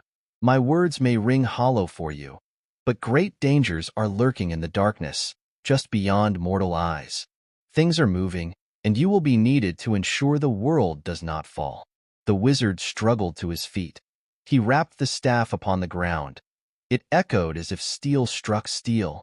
Melissa suddenly stumbled back as she saw a warlord from amongst the stars descending to wreak havoc and death upon the world. A great red demon rising from the depths, consuming his earthbound daughter and enslaving the world. A mad god seeking the end of life, ruling over a planet of pain and death. A man sitting in the shadows, lurking and plotting to consume the world, standing over her uncle as his life ebbs upon the ground. Melissa fell to her knees. What was that? That is what is coming for your world, just a taste of what is lurking in the darkness. My uncle, Melissa said, scrambling to her feet. I have to help him. Will you take up my mantle? Will you fight to save and protect those you love and the entire world? Yes, she cried out as she reached the base of the throne. Then kneel, 𝗵𝗃𝗍𝐿. Receive my power. Become the world's champion. Melissa kneeled. She felt the staff touch her forehead, and her body was flooded with power. Energy tore through her, around her, and wrapped itself around every fiber of her being. A single word exploded in her mind. Call upon the word of power, 𝗵𝗃𝗍𝐿. Call upon the word of power. Call upon the word, and be reborn. Shazam! Melissa screamed. Lightning descended, striking all around Melissa in a staggering display. It was blinding when the smoke cleared, and Melissa rose to her feet. She was garbed in white and gold. She wore a white top with a thick gold lightning bolt emblazoned on the front. It hugged a more developed figure. A white cape hung off her shoulder with the same metallic gold trim. It fell just below her knees. She looked down at the white skirt and gold boots. She saw muscle tone that wasn't there before. She flexed, marveling at the toned, muscled arms. Her hair was longer and fuller. She could feel the power coursing through her. She bent down and pushed off. She rocketed up like a missile, passing through the opening. As she burst out, she found herself up above Island. Go forth, Melissa. Go forth, a protector, a champion, an astonishing person, a wonderful person, a marvel. 𝐒𝐭𝐚𝐲 𝗵𝗃𝗍𝗂. 𝗒𝐭𝐚𝐲 waited for the bell to ring, thankful that the week had concluded. She pulled her long, curly hair into a ponytail, her luminous green eyes fixed on the final countdown to freedom. She couldn't wait to get home, get out of her uniform, and relax. Her mind drifted to what her mother had told her earlier. So I arranged for you to hang out with someone this Saturday, 𝗏𝗏𝗏 told her. 𝗒𝐭𝐚𝐲 looked up from her notebook, confused. What do you mean you arranged for me to hang out with someone? Did you set me up on a play date? 𝗏𝗏𝗏 laughed at her daughter's terminology, but thought about it. You know what I think I did? MOM, she protested, turning red and thanking the heavens that no one else was in the house to hear this. Why would you do that? I thought he was nice, 𝗏𝗏𝗏 said innocently. MOM. 𝗒𝐭𝐚𝐲 protested quickly. Wait, her eyes narrowed. You better not be trying to set me up on a date. I know he isn't Katsuki, 𝗏𝗏𝗏 smirked as 𝗒𝐭𝐚𝐲 made gagging noises. Just you mom, 𝗒𝐭𝐚𝐲 said. And not after I found out he had a girlfriend, though 𝗏𝗏𝗏 might have muttered that last part. What was that? 𝗒𝐭𝐚𝐲 inquired. Nothing, dear, 𝗏𝗏𝗏 said. No, it is not a date. He is the son of a pro hero I met at the hospital. He wants to be a hero and go to UA. I figured it would be nice of you to talk to someone else who wants to run around and make their poor mothers worry all night. 𝗒𝐭𝐚𝐲 sighed. Son of a pro, huh? 𝗒𝐭𝐚𝐲 said quietly, and 𝗏𝗏𝗏 knew she had her daughter hooked. If anything, she knew her daughter couldn't resist the chance to talk about pro heroes and their quirks with someone. Look, you don't have to stay long if you don't want to. Or I can even call and cancel, 𝗏𝗏𝗏 said. Who is the pro? Akane said. Midnight, Inko said with a devilish grin. Back to reality. The bell rang as she gathered her stuff. Yo, aka, you want to come karaoke with us? Her friend asked. Nini is going to invite Katsuki and the guys. Akane turned to her tawny-haired friend. Sure, Cammy. All right, aka is coming, said their other friend Dahlia. Dahlia was a bit taller than Akane at 5 feet 3 inches. Her skin was beautiful alabaster, with these black lines almost tattooed on, pitch black hair with white tips, and her eyes were all white, except the black lines that ran through them. She was genuinely exotic-looking and gorgeous. So cool, Cammy explained, grabbing Akane by the arm. Do you want to come hang out tomorrow? Akane looked at her two friends, hope beaming in their eyes. Sorry, I have to do something for my mom, she said, seeing the light die. But if it wraps early, I will give you a call. The three girls exited the crowded halls, seeing Nini coming, followed by Katsuki, Tsubasa, and Hifu. Katsuki wore his usual scowl, his ash-blonde hair in its traditional spiky style, and his red eyes flickered with annoyance as he stalked toward Akane and her group. Tsubasa smiled like always, his wings folded on his back as he maneuvered past the other students. His brown hair was a traditional wind-blown mess, as always, but he was too busy talking with Nini, who he had an obvious crush on. Nini, for her part, knew about the crush and kept dropping hints for him to ask her out, but he had yet to pick up on her signals. Her long black hair was in a simple braid down her back, and her black eyes would dart this way and back as she talked with Tsubasa. Lastly was Hifu. His hat was pulled down low over his eyes like always. It was a wonder the boy could see well enough not to bump into things as he walked. His messy black hair was contained underneath, as always. This is a waste of time.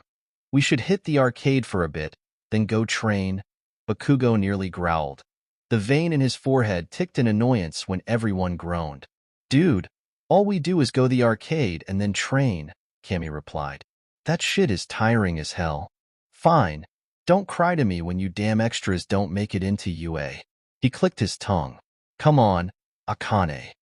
I don't feel like training today, Akane said, shrugging her shoulders. It has been a long week. I will go karaoke with my friends.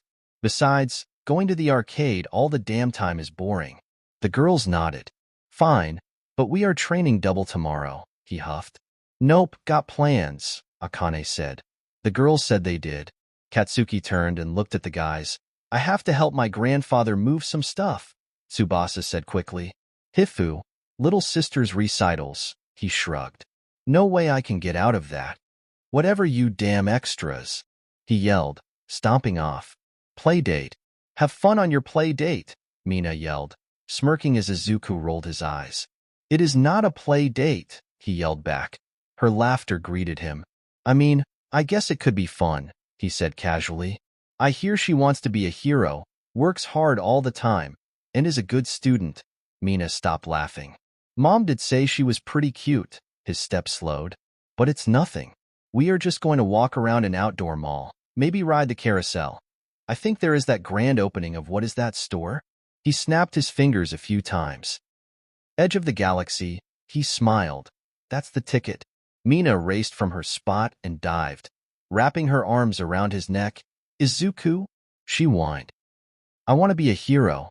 I work hard, sometimes. And my grades have gone up this year.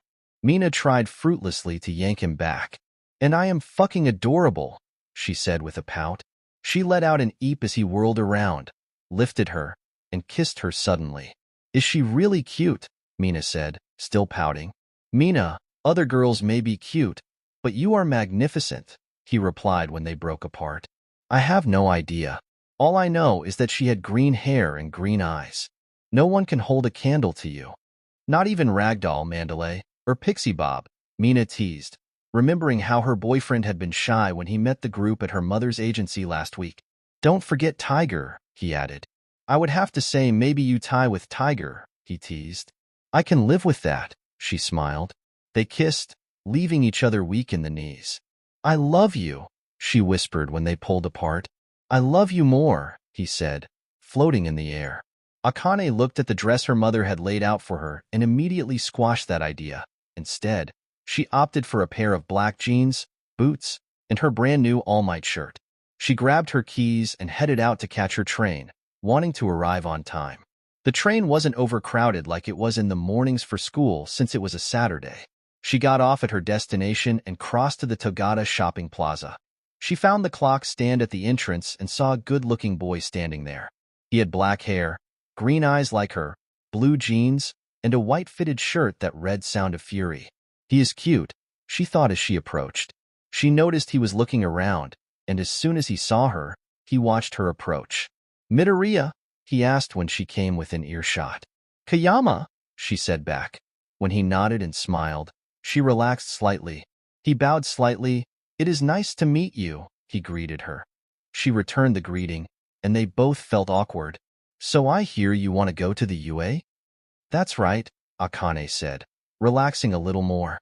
"I am a pyrokinetic." "That is pretty awesome. Can you make the fire as well or control it?" he said, his eyes gleaming slightly. "Make and control it," she smiled. "I can even solidify it some." "That is amazing. It would be best if you practiced a lot to have so much control," he responded as they started to walk into the shopping district. "I am surprised to see you wearing All Might. I would have guessed you would favor 𝗵𝗃𝗧𝗏." Akane smiled. "I like 𝗵𝗃𝗧𝗏. He is very talented with his control and stuff, but his attitude is just kind of crappy, I guess." "That tracks," he laughed. "All right, tell me about your quirk," she said excitedly. "I heard you were Midnight Sun. So, have you had a gas attack like her or something?" "No," Izuku said, noticing her excitement. "It is all physical," he flexed his arm. "I take after my dad." "So, a strength quirk?" "Kind of, we call it Vitruvian," he responded. "Vitruvian?" she said, slightly confused, before she snapped her fingers. "Like Da Vinci's Vitruvian Man." "Pretty interesting," she smirked at him. Izuku blushed slightly. "My quirk affects my whole body, strength, speed, skin, and senses." "Well, that makes sense then. You're not just a normal man. You're a Superman," she laughed. "That is a powerful quirk. You are probably a shoo-in for UA." "I wouldn't dare say that, but I think I have a good chance," he responded. "Good, you're humble about it at least," she said. "So, Kayama, do you have a first name?" "Izuku." "You can call me Akane." She looked around the district. "What do you do for training?" Izuku did his best to answer her questions, leaving out the training at UA. He was happy to hear how hard she worked herself along with some kids from her school. They all wanted to be heroes, of course. She didn't know if they would make it, but they wanted to try. She told him about her friend Katsuki Bakugo and his quirk, Explosion. "That is a strong quirk. It sounds like he's super serious." Izuku chuckled as they bought something to drink. "All the damn time," Akane sighed. "All he talks about is how he will be better than All Might and beat down all the villains. He is super competitive. It gets annoying. Is it bad that I find one of my best friends annoying sometimes?" "I don't think so," Izuku said. "He sounds very driven, but dealing with someone who is hyper-competitive and fixated can get tiring sometimes. You have to be able to relax and have some fun now and again. Also, heroics is about more than just beating up villains. I tell him that all the time, and he gets all pissed off if I score better than him on a test or place higher on the exams." She brought her hands together and made an explosion sound as she separated them. "It is cool that it makes me work harder. He pushes me, you know," Izuku nodded. "But sometimes," she motioned like she was choking someone. "I get it. There is this guy in my class. We call him Lex, and he gets all bent out of shape about the weirdest things." Izuku pointed towards a figuring store. Akane nodded. "When I beat him for class president, you would have thought I stole his dog or something." "Some people just can't stand to lose," she said as they entered. "No one likes to lose, and I sure as hell don't. But when I do, I just try to figure out how it happened and work harder." "That is the right mindset," Izuku smiled as he saw a figure of his mother. "Do you ever talk to him about his viewpoint on heroics?" "Sometimes, but that normally leads to a fight." Akane was looking over an All Might figure. "What is it like having a pro hero for a mom?" She pointed at the Midnight figure. "Especially the rated R heroine? Most people don't know that my mom is a pro, so that helps," he said as they moved deeper into the store. It sucks reading all the stuff they put out online and on message boards, he sighed. Seeing thousands of people say how they have fantasies about her is not fun. I didn't think about that, 𝗂𝐭𝐻𝐲 said. Is she like that at home? Nope, he said, smiling as he found a small 𝗬𝗧𝗏 figure. She is just a mom at home, which is normal. She loves dancing, singing, playing, and being super protective. Typical mom stuff? 𝗂𝐭𝐻𝐲 asked. She smiled when he nodded in agreement. That is cool to hear. From what you read online, you think she is all crazy parties. All those rumors of her dating every hero out there must suck. He nodded. I don't think she has gone on a date that I can recall. She may and may not just have said anything. What about your dad, though? 𝗂𝐭𝐻𝐲 said, concerned. He died before I was born, Izuku said. He was an artist and was on a flight to America when his plane went down. Oh, 𝗂𝐭𝐻𝐲 said, feeling like she had shoved her foot down her throat. Sorry I didn't. It's okay, he responded.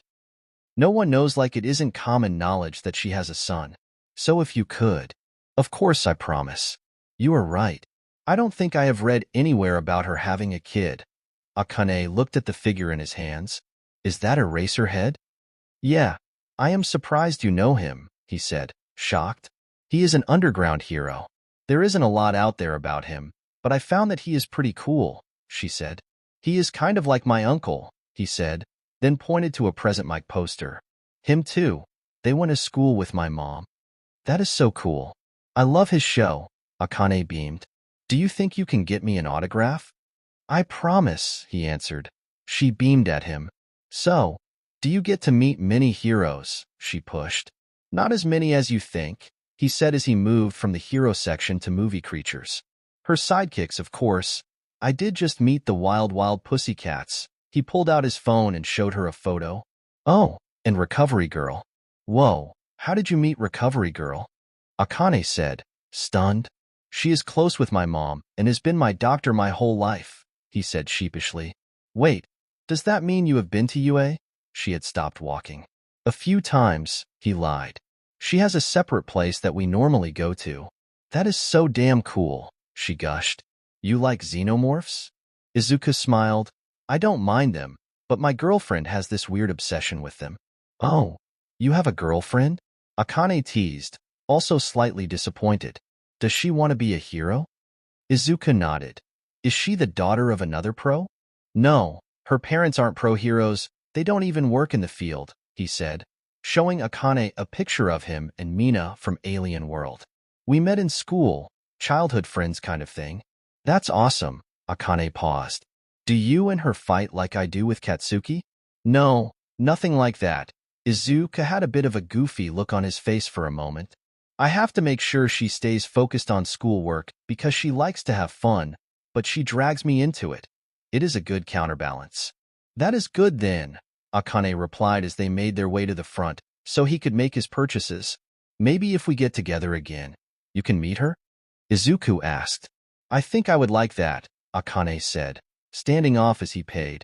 I was annoyed my mom set up this playdate, but I am glad she did. You're a cool dude. Izuku laughed. That is what my girlfriend called it also, but I am glad our mothers set this up. He held up his phone. Want to exchange contact info? 𝗂𝐭𝐻𝐲 nodded, pulling out her phone. They tapped them together, and the telltale ding told them it worked. Are you hungry? There is an all-American dinner around the corner. Hell yeah. I love that place, 𝗂𝐭𝐻𝐲 said as they walked off. Caught in the act. Cammy, Nini, and Dahlia had just exited their favorite clothing store, Emporium, and talked about getting food when Nini stopped dead. Isn't that 𝗂𝐭𝐻𝐲? She said, pointing across the way toward All-American. Cammy and Dahlia turned, and sure enough, they saw her sitting in a booth by the window, and she wasn't alone.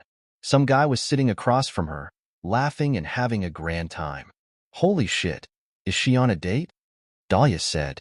It looks like it, Cammy said, slightly stunned. She said she had to do something for her mom, but would call me if it wrapped up early. Cammy pulled out her phone and dialed 𝗂𝐭𝐻𝐲.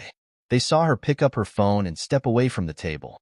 Hey, Cammy, her voice rang out. What's up? Oh, nothing much, Cammy said casually. I called to see if you were done with that thing for your mom. so you could come hang out. Sorry, but no, Akane replied. It seems like it is going to take a while. Oh, that sucks. Well, talk to you later, Cammy said, ending the call. They watched as Akane returned to the table and conversed with the boy. Dude, she is totally on a date, Dahlia said. He is pretty cute, at least. I bet Katsuki would be so mad, Nini giggled. If he found out, she blew off training for a date. What are we going to do? Dahlia asked. Cammy took some pictures before putting her phone away. If she is on a date, let's not mess it up for her. We can interrogate her about it later, Cammy smiled. Come on, I want to eat. Explosion House. What are you doing, her brat? Mitsuki asked as she saw her son sitting on the couch watching television. Watching television, you hag. Bakugo yelled back, the vein in his forehead ticking. I can see that. Mitsuki's voice raised, matching his. Then why are you asking stupid questions? Bakugo got to his feet. What did you? Mitsuki stomped into the living room. Mitsuki. Bakugo. Masaru Bakugo's father yelled as he walked into the house carrying groceries. Both his wife and son immediately stopped. Katsuki, quit yelling at your mother and go get the groceries. Mitsuki, what did the doctor say? That my blood pressure is out of control, and it isn't good for the baby, she sheepishly replied, unconsciously, placing her hand on her belly. Exactly, he kissed her cheek tenderly. I have a bit of a headache, so if you two could keep it down, that would be great. You have been getting those a lot lately, Mitsuki said, placing her hand on his forehead. Also, you look so pale. She leaned forward so their heads were touching. I want you to make an appointment with the doctor. Why don't you go lay down? But the groceries, and he began to protest. He stopped seeing the concern on his wife's face. Maybe you are right, he said, setting the bags on the counter and gingerly walking towards their bedroom. Katsuki came stomping back in, but stopped seeing his dad disappear into the bedroom. What is going on with Dad? All anger or annoyance was gone from his voice. He isn't feeling well, so I told him to go lay down, Mitsuki responded softly, looking down the empty hallway. I will need your help putting groceries away and dinner tonight. Katsuki nodded, struggling to take his gaze away from the hallway. What did the doctor say? Your little sister is developing just fine, Mitsuki said as, like her son, she had difficulty tearing her thoughts away from her husband. Why are you not out training or something? Katsuki could feel his voice about to rise in anger, but he looked towards the hallway and made sure to keep his voice down. Everyone has stuff to do, even stupid Akane. She said she has to do something for Ani. But whatever, if those stupid extras don't make it into the UA, that is on them. Mitsuki raised an eyebrow. Inko said she would meet someone today. Are you sure she isn't hanging out with the girls? She noticed her son tense a bit. No, Cammy said it was just her, Nini, and Delilah, he grumbled. Who is she meeting? I don't know, but Inko wouldn't say. But she bought her a cute dress for today. Mitsuki paused. Maybe she is going on a date. Mitsuki watched as emotions danced rapidly across her son's face before it became a scowl. You know she is an adorable girl and is getting more beautiful daily. Someone is going to notice that sooner or later. Whatever, Katsuki growled. It is not like I care. If that stupid Deku would rather make kissy faces with some loser than train. Are you sure about that? Mitsuki pressed, making Katsuki's eyebrow twitch. Quote the Raven. Reiko Yanagi stood before her greatest enemies. With a tremble in her lip, she took a deep breath and waged into battle. The conflict was inevitable. She had to engage. If not, her prize would forever be lost. Pulling up her hood, she lowered her head and stepped onto the battlefield. Her arch-nemeses, sunlight and crowds, would not win out today. Pulling the purple hood of her cloak down more, she started to make her way through the crowds. Not only would this help to protect her from the sunlight, but she would not have to meet the gaze of strangers. She was deftly maneuvering through the battlefield, though she had to seek shelter occasionally. She had unknowingly stumbled into an enemy encampment when the artificial smell of summer flowers and various floral scents alerted her to her folly. Turning, she froze. She had stumbled not into just any enemy encampment, but the den of the enemy most feared. A viper's den, a temple of horrors The Beauty Nest by 𝗬𝗵𝗲. She was frozen in her fear, which proved to be her undoing. The priestesses of 𝗬𝗵𝗲 took her inaction as consent. Her protests, though weak, failed to manifest from her mind to her voice. She was in the seat before she could even think to struggle. Her hood was removed, and the light of day assaulted her with unrelenting brightness. Then they descended en masse, the second most terrifying word she had ever heard, the first being pastels, makeover. Things were being applied to her, things she did not know the name of. Ancient devices of torture made their way into the fray. Tweezers. How could this be allowed? Reiko thought, surely some peace treaty in a faraway land had outlawed such things. But these renegades cared not for such treaties as they descended upon her. She winced and begged for mercy, but they would give no quarter. Like a tornado of violence, they had their wicked way with her. Time ceased to have any meaning, a blur of torment, a cyclone of evil. It enveloped her mind, destroying her mental defenses till all she could do was nod and agree with the captors. She was hoping desperately to gain favor and curry a release from their grasp so she could once again walk the darkened streets of her home. To pull the curtains tight and lose herself in the musings of the masters of the macabre. She tried desperately to cling to the words of these ancient masters, King, Karloff, Lovecraft, Jackson, and Poe. She hoped invoking them would bring about a dark storm of the unknowable, a rain of darkness that would drive them from her. She was suddenly on her feet, moving again, a counter. Why was she passing over her money card, nodding like a fool? They hold a bag for her. Is it her dignity it carries, her blood, some other evil? Yet she thanks them and takes it, stumbling unthinkingly back into the open air of the marketplace. She doesn't even think of grabbing her hood to protect her from the sunlight. Her folly is her undoing. It stabs at her eyes. She stumbles and barrels away, seeking respite. Instead, she stumbles into a wall, and her feet slip and tumble. Gravity, the immutable law, will claim her to this day. Maybe she was foolish. Maybe she dared to dream too strongly, and like Icarus, she soared above her station and was now plummeting back to the earth. It had been a short life. She hoped that her parents were not too bereft with grief, that they would mourn the appropriate time of 7 years. Her final thought was of her beloved shadow. How would he survive with her to feed him and give him his treats? Hopefully, her mother would see him. She braced for her death, the sweet kiss of oblivion, the cool embrace of dark. Instead, she felt a strong arm slip around her waist, and a hand of iron caught her arm, and the warmth of being pulled from the brink by a demigod. She turned, her pale gray hair parted, the red jewel on her forehead glinted in the sunlight. Her blue eyes somewhat lidded beheld the demigod who had rescued her from the precipice of death. Black hair and green eyes gazed at her, the whispered greeting, "Are you unharmed, miss?" Izuku and Akane. They had finished their lunch, and Akane led Izuku to a small bookstore. When they entered, he smiled as the two workers greeted her by name, making her blush. She was picking up a book written over a century ago by an old Japanese hero named Sunfire. He listened to her gush about the old pro, talking about how the techniques he pioneered had been passed down among fire heroes like a Bible. She mentioned how even Endeavor quoted the book and was excited about the purchase.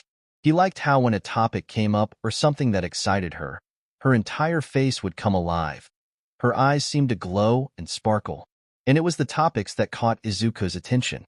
Heroes, quirks, right and wrong, and helping people.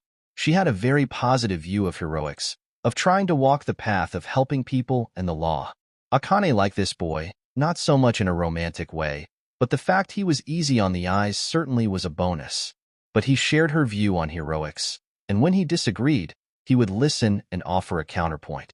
He would ask her the best question, "What happens after that?" She blushed when she talked to her friends. She only sometimes would speak with her like this, and that was more so Kami. Katsuki, if it was all about beating the villain, no probing questions were asking why. Societal issues didn't mean a thing. She had anticipated that he would tell her everything was good, but she was surprised to hear that he saw things that could be better and that it wasn't just him that his mother talked a lot about social issues. She had known Midnight to speak out on some issues, but not about what he talked to her about. Izuku talked a lot about volunteer work, saying that his mother would help with different charities, but not in costume to advertise her work. It wasn't about the publicity. She was surprised that Midnight was very into nature and maintaining hiking trails. She liked that Izuku was nerdy like her. He was into astronomy and fascinated by the stars. During a meteor shower, he told her about his father's proposal to his mother. He and his mom would go on a hike yearly, and he would occasionally sneak out to stargaze with his girlfriend. Akane enjoyed how he gushed about his girlfriend Mina, happily showing her pictures.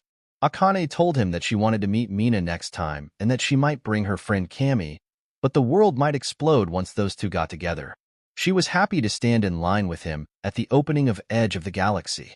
It was a brand new store catering to outer space enthusiasts, but the kicker was that the space-themed Hero 13 would be present to sign autographs and take photos for the grand opening.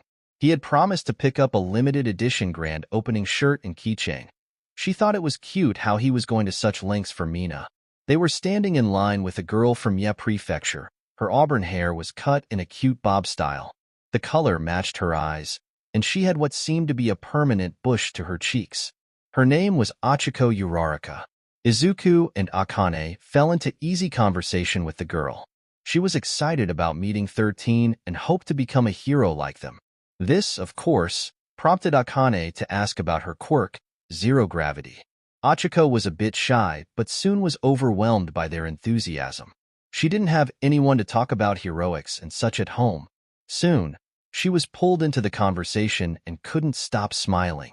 Akane could barely contain her laughter when Izuku and Achiko discovered their shared love of the stars. The lively discussion allowed them not to notice how long they were in line until they found themselves at the front. They all got their autographs and memorabilia. Achiko even briefly talked about heroics with her favorite hero before she moved on and waited for Akane and Izuku. The trio exchanged contact information as Achiko had to meet up with her parents for their trip home.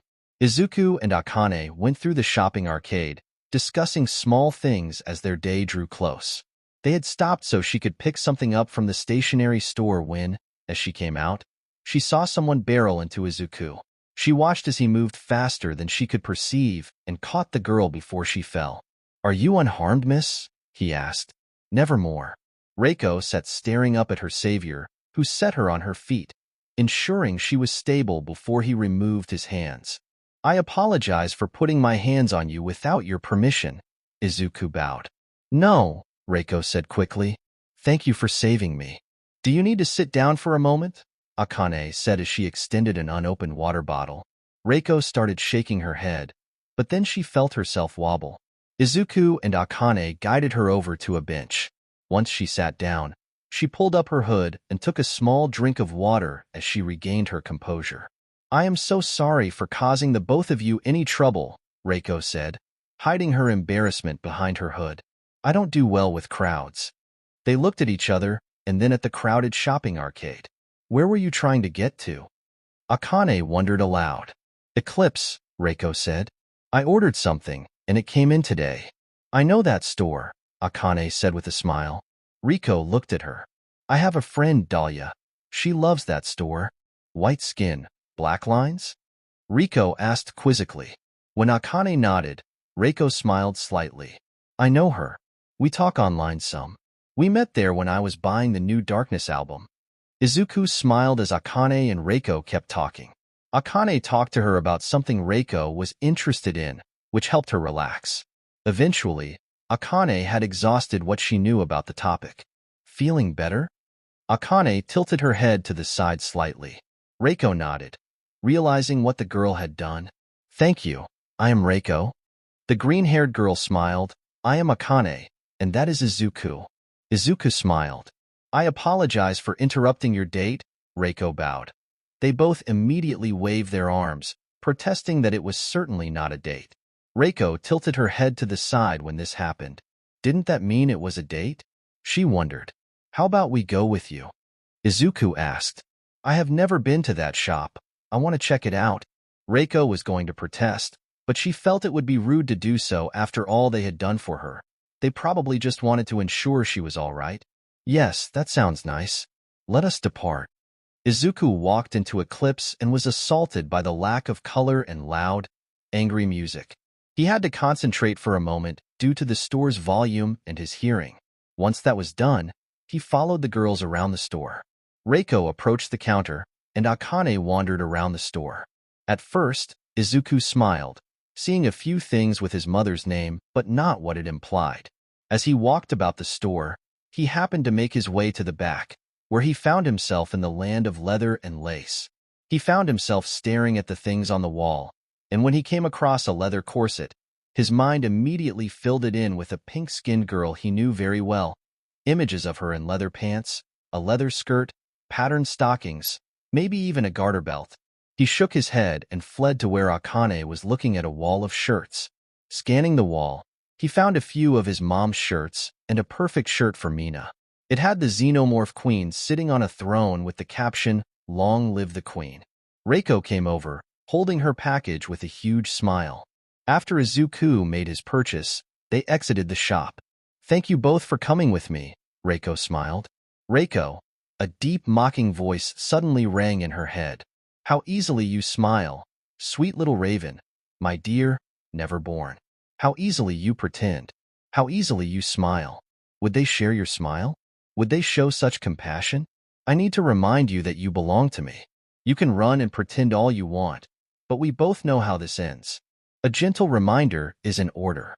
Riko's smile faltered as she suddenly looked around, afraid. Izuku, as did Akane, picked up on the sudden change in her demeanor.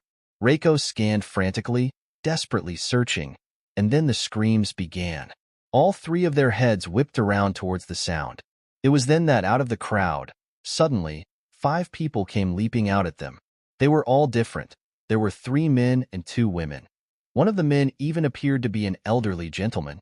What made them similar was that they all seemed to have 3 sets of eyes stacked one above the other. Each set glowed a brilliant fiery orange, and long protruding fangs and claws protruded from their hands with the same hue as their eyes. The lead woman was about to descend on Reiko before she or Akane could react, but that was not the case for Izuku, who stepped forward and grabbed the attacker's arms and threw them off to the side. He spun past a claw swipe from the second, shoving them aside. The third attacker's strike hit true, but what surprised Izuku was that the attack sent a flood of pain through him as it shredded his clothes and back, sending him to his knees. Reiko's quirk sprang to life. A purple glow surrounded the male attacker as he was flung away, crashing into the corner of a nearby shop. Akane took a deep breath as the air around her ignited her. A jet of fire manifested forth, and it solidified as much as she could, flying into the gut of the fourth attacker, sending them tumbling to the ground as they screamed in pain. Akane quickly shot the pillar to their right. It expanded into a wall where Reiko had thrown the third attacker. Izuku managed to recover as the fifth came at him with a wild claw swipe.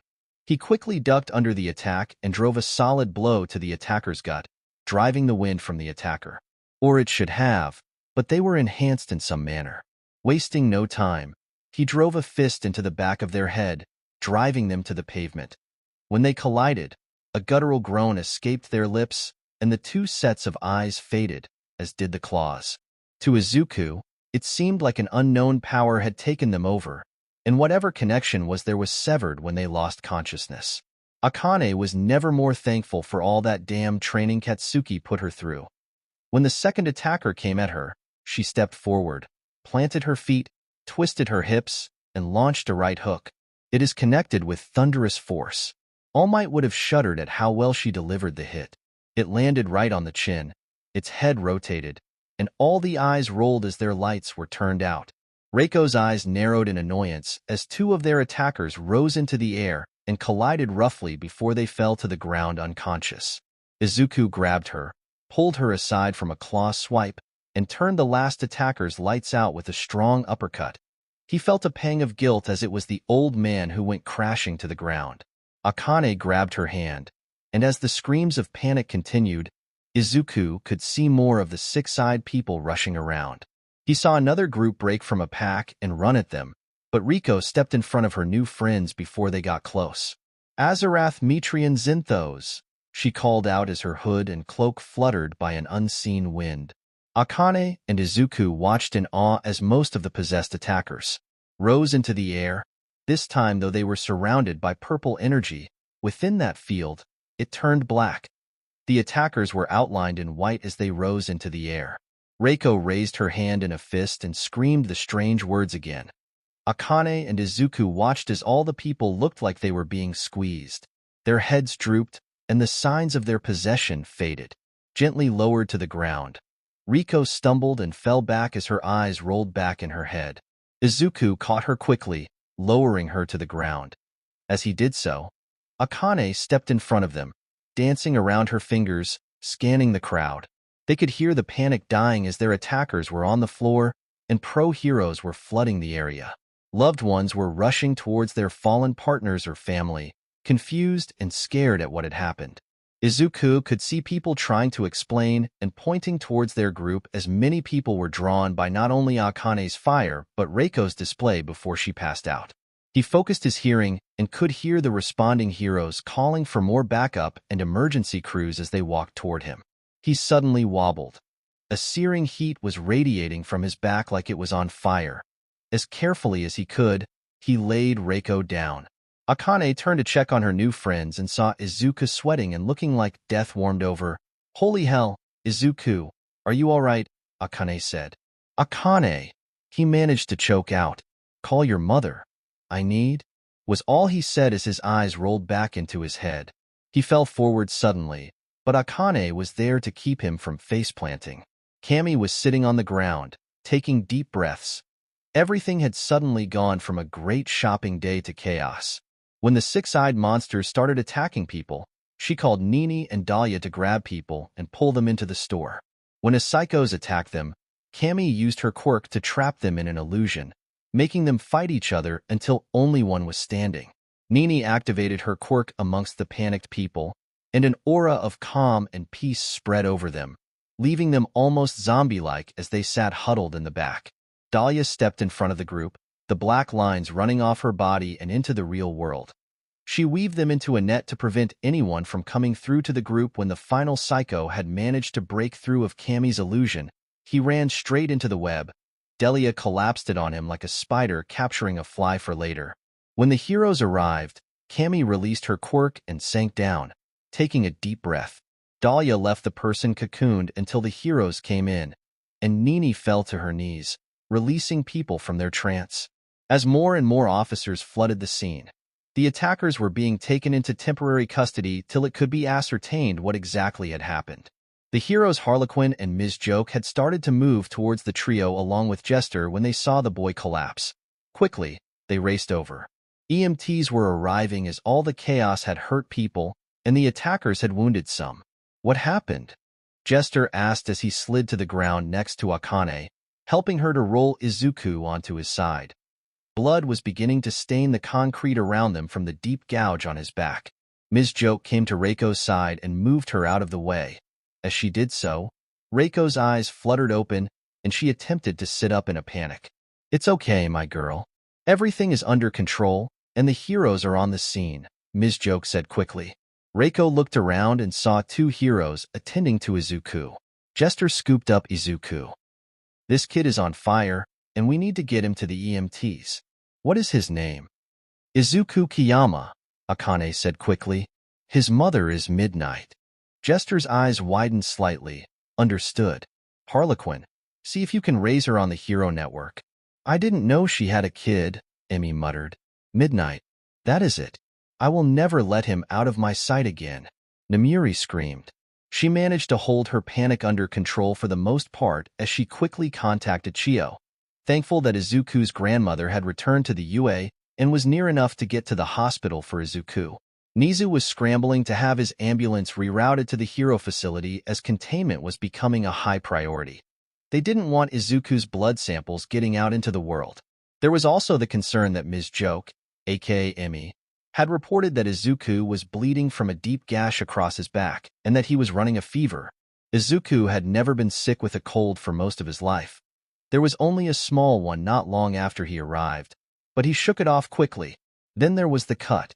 To date, nothing of record had been able to cut him since he was 8. Needles, Even special ones designed for people with super tough skin or invulnerability quirks, had stopped working at 10. Midnight hit the talk on her phone and said a silent prayer. Brainiac? The moments of silence that followed were deafening until a calm voice rang out from the car speakers. Yes, 𝗵𝗃𝗧𝗵𝗲? From the elevated tone in your voice, I can only surmise that something is wrong with Kal-El, Brainiac said. He was attacked today while on an outing. He has been cut and is running a fever, 𝗵𝗃𝗧𝗵𝗲 said quickly. He is being taken to a hospital as we speak. I am too far away. Chiyo is en route to him, and Nizu is trying to get him routed to Hero Hospital, she said as she weaved through traffic. It would not be in Cal's best interest if others were to get a sample of his blood, Brainiac said, his tone measured. It would be complicated to explain his sample. I know that. Is there anything you can do? 𝗵𝗃𝗧𝗵𝗲 pleaded. Yes, give me a moment, Brainiac replied, and the deafening silence filled the car once again. I am rerouting him to a private medical facility. They are under strict order to hold for recovery girl due to the unique mutation to his physiology. I am updating them that they are not to attempt to provide fluids, as his mutation will prevent them from puncturing his skin. They will be able to flush and pack the wound on his back. I am accessing this hospital systems if they try to run the blood from the wound to see what the cause of the infection is. I am extremely concerned that something has injured him in such a fashion and with such ease. You and me both, 𝗵𝗃𝗧𝗵𝗲 responded. We need to put something in place in case this happens again. I agree. I will begin a backlog of medical data showing that his mutation has affected him down to a cellular level, Brainiac said. As his body absorbs solar radiation, thus giving him his powers, it can be explained that this has caused the mutation. While his body still will pass as human, it should deflect most concerns unless he becomes a case study for a geneticist. Which hospital are you routing him to? Titan Medical is the closest facility to UA, he responded. Thank you, Brainiac, 𝗵𝗃𝗧𝗵𝗲 said, feeling slightly better. I understand your wish to thank me, but I am just doing what my programming dictates is in the best interest of Cal. Brainiac's voice rang out. But you are welcome, 𝗵𝗃𝗧𝗵𝗲. 𝗵𝗃𝗧𝗵𝗲 updated Nizu and Chiyo before she called Mina to let her know what had happened, as Izuku was unlikely to be home tonight. Mina was worried and a little panicked, but she held together when she learned Chiyo was on her way. After she extrapolated Midnight's promise to keep her updated, they disconnected. 𝗵𝗃𝗧𝗵𝗲 sighed as she sped from Tokyo to Mustafa. Maybe she needed to take that teacher position after all.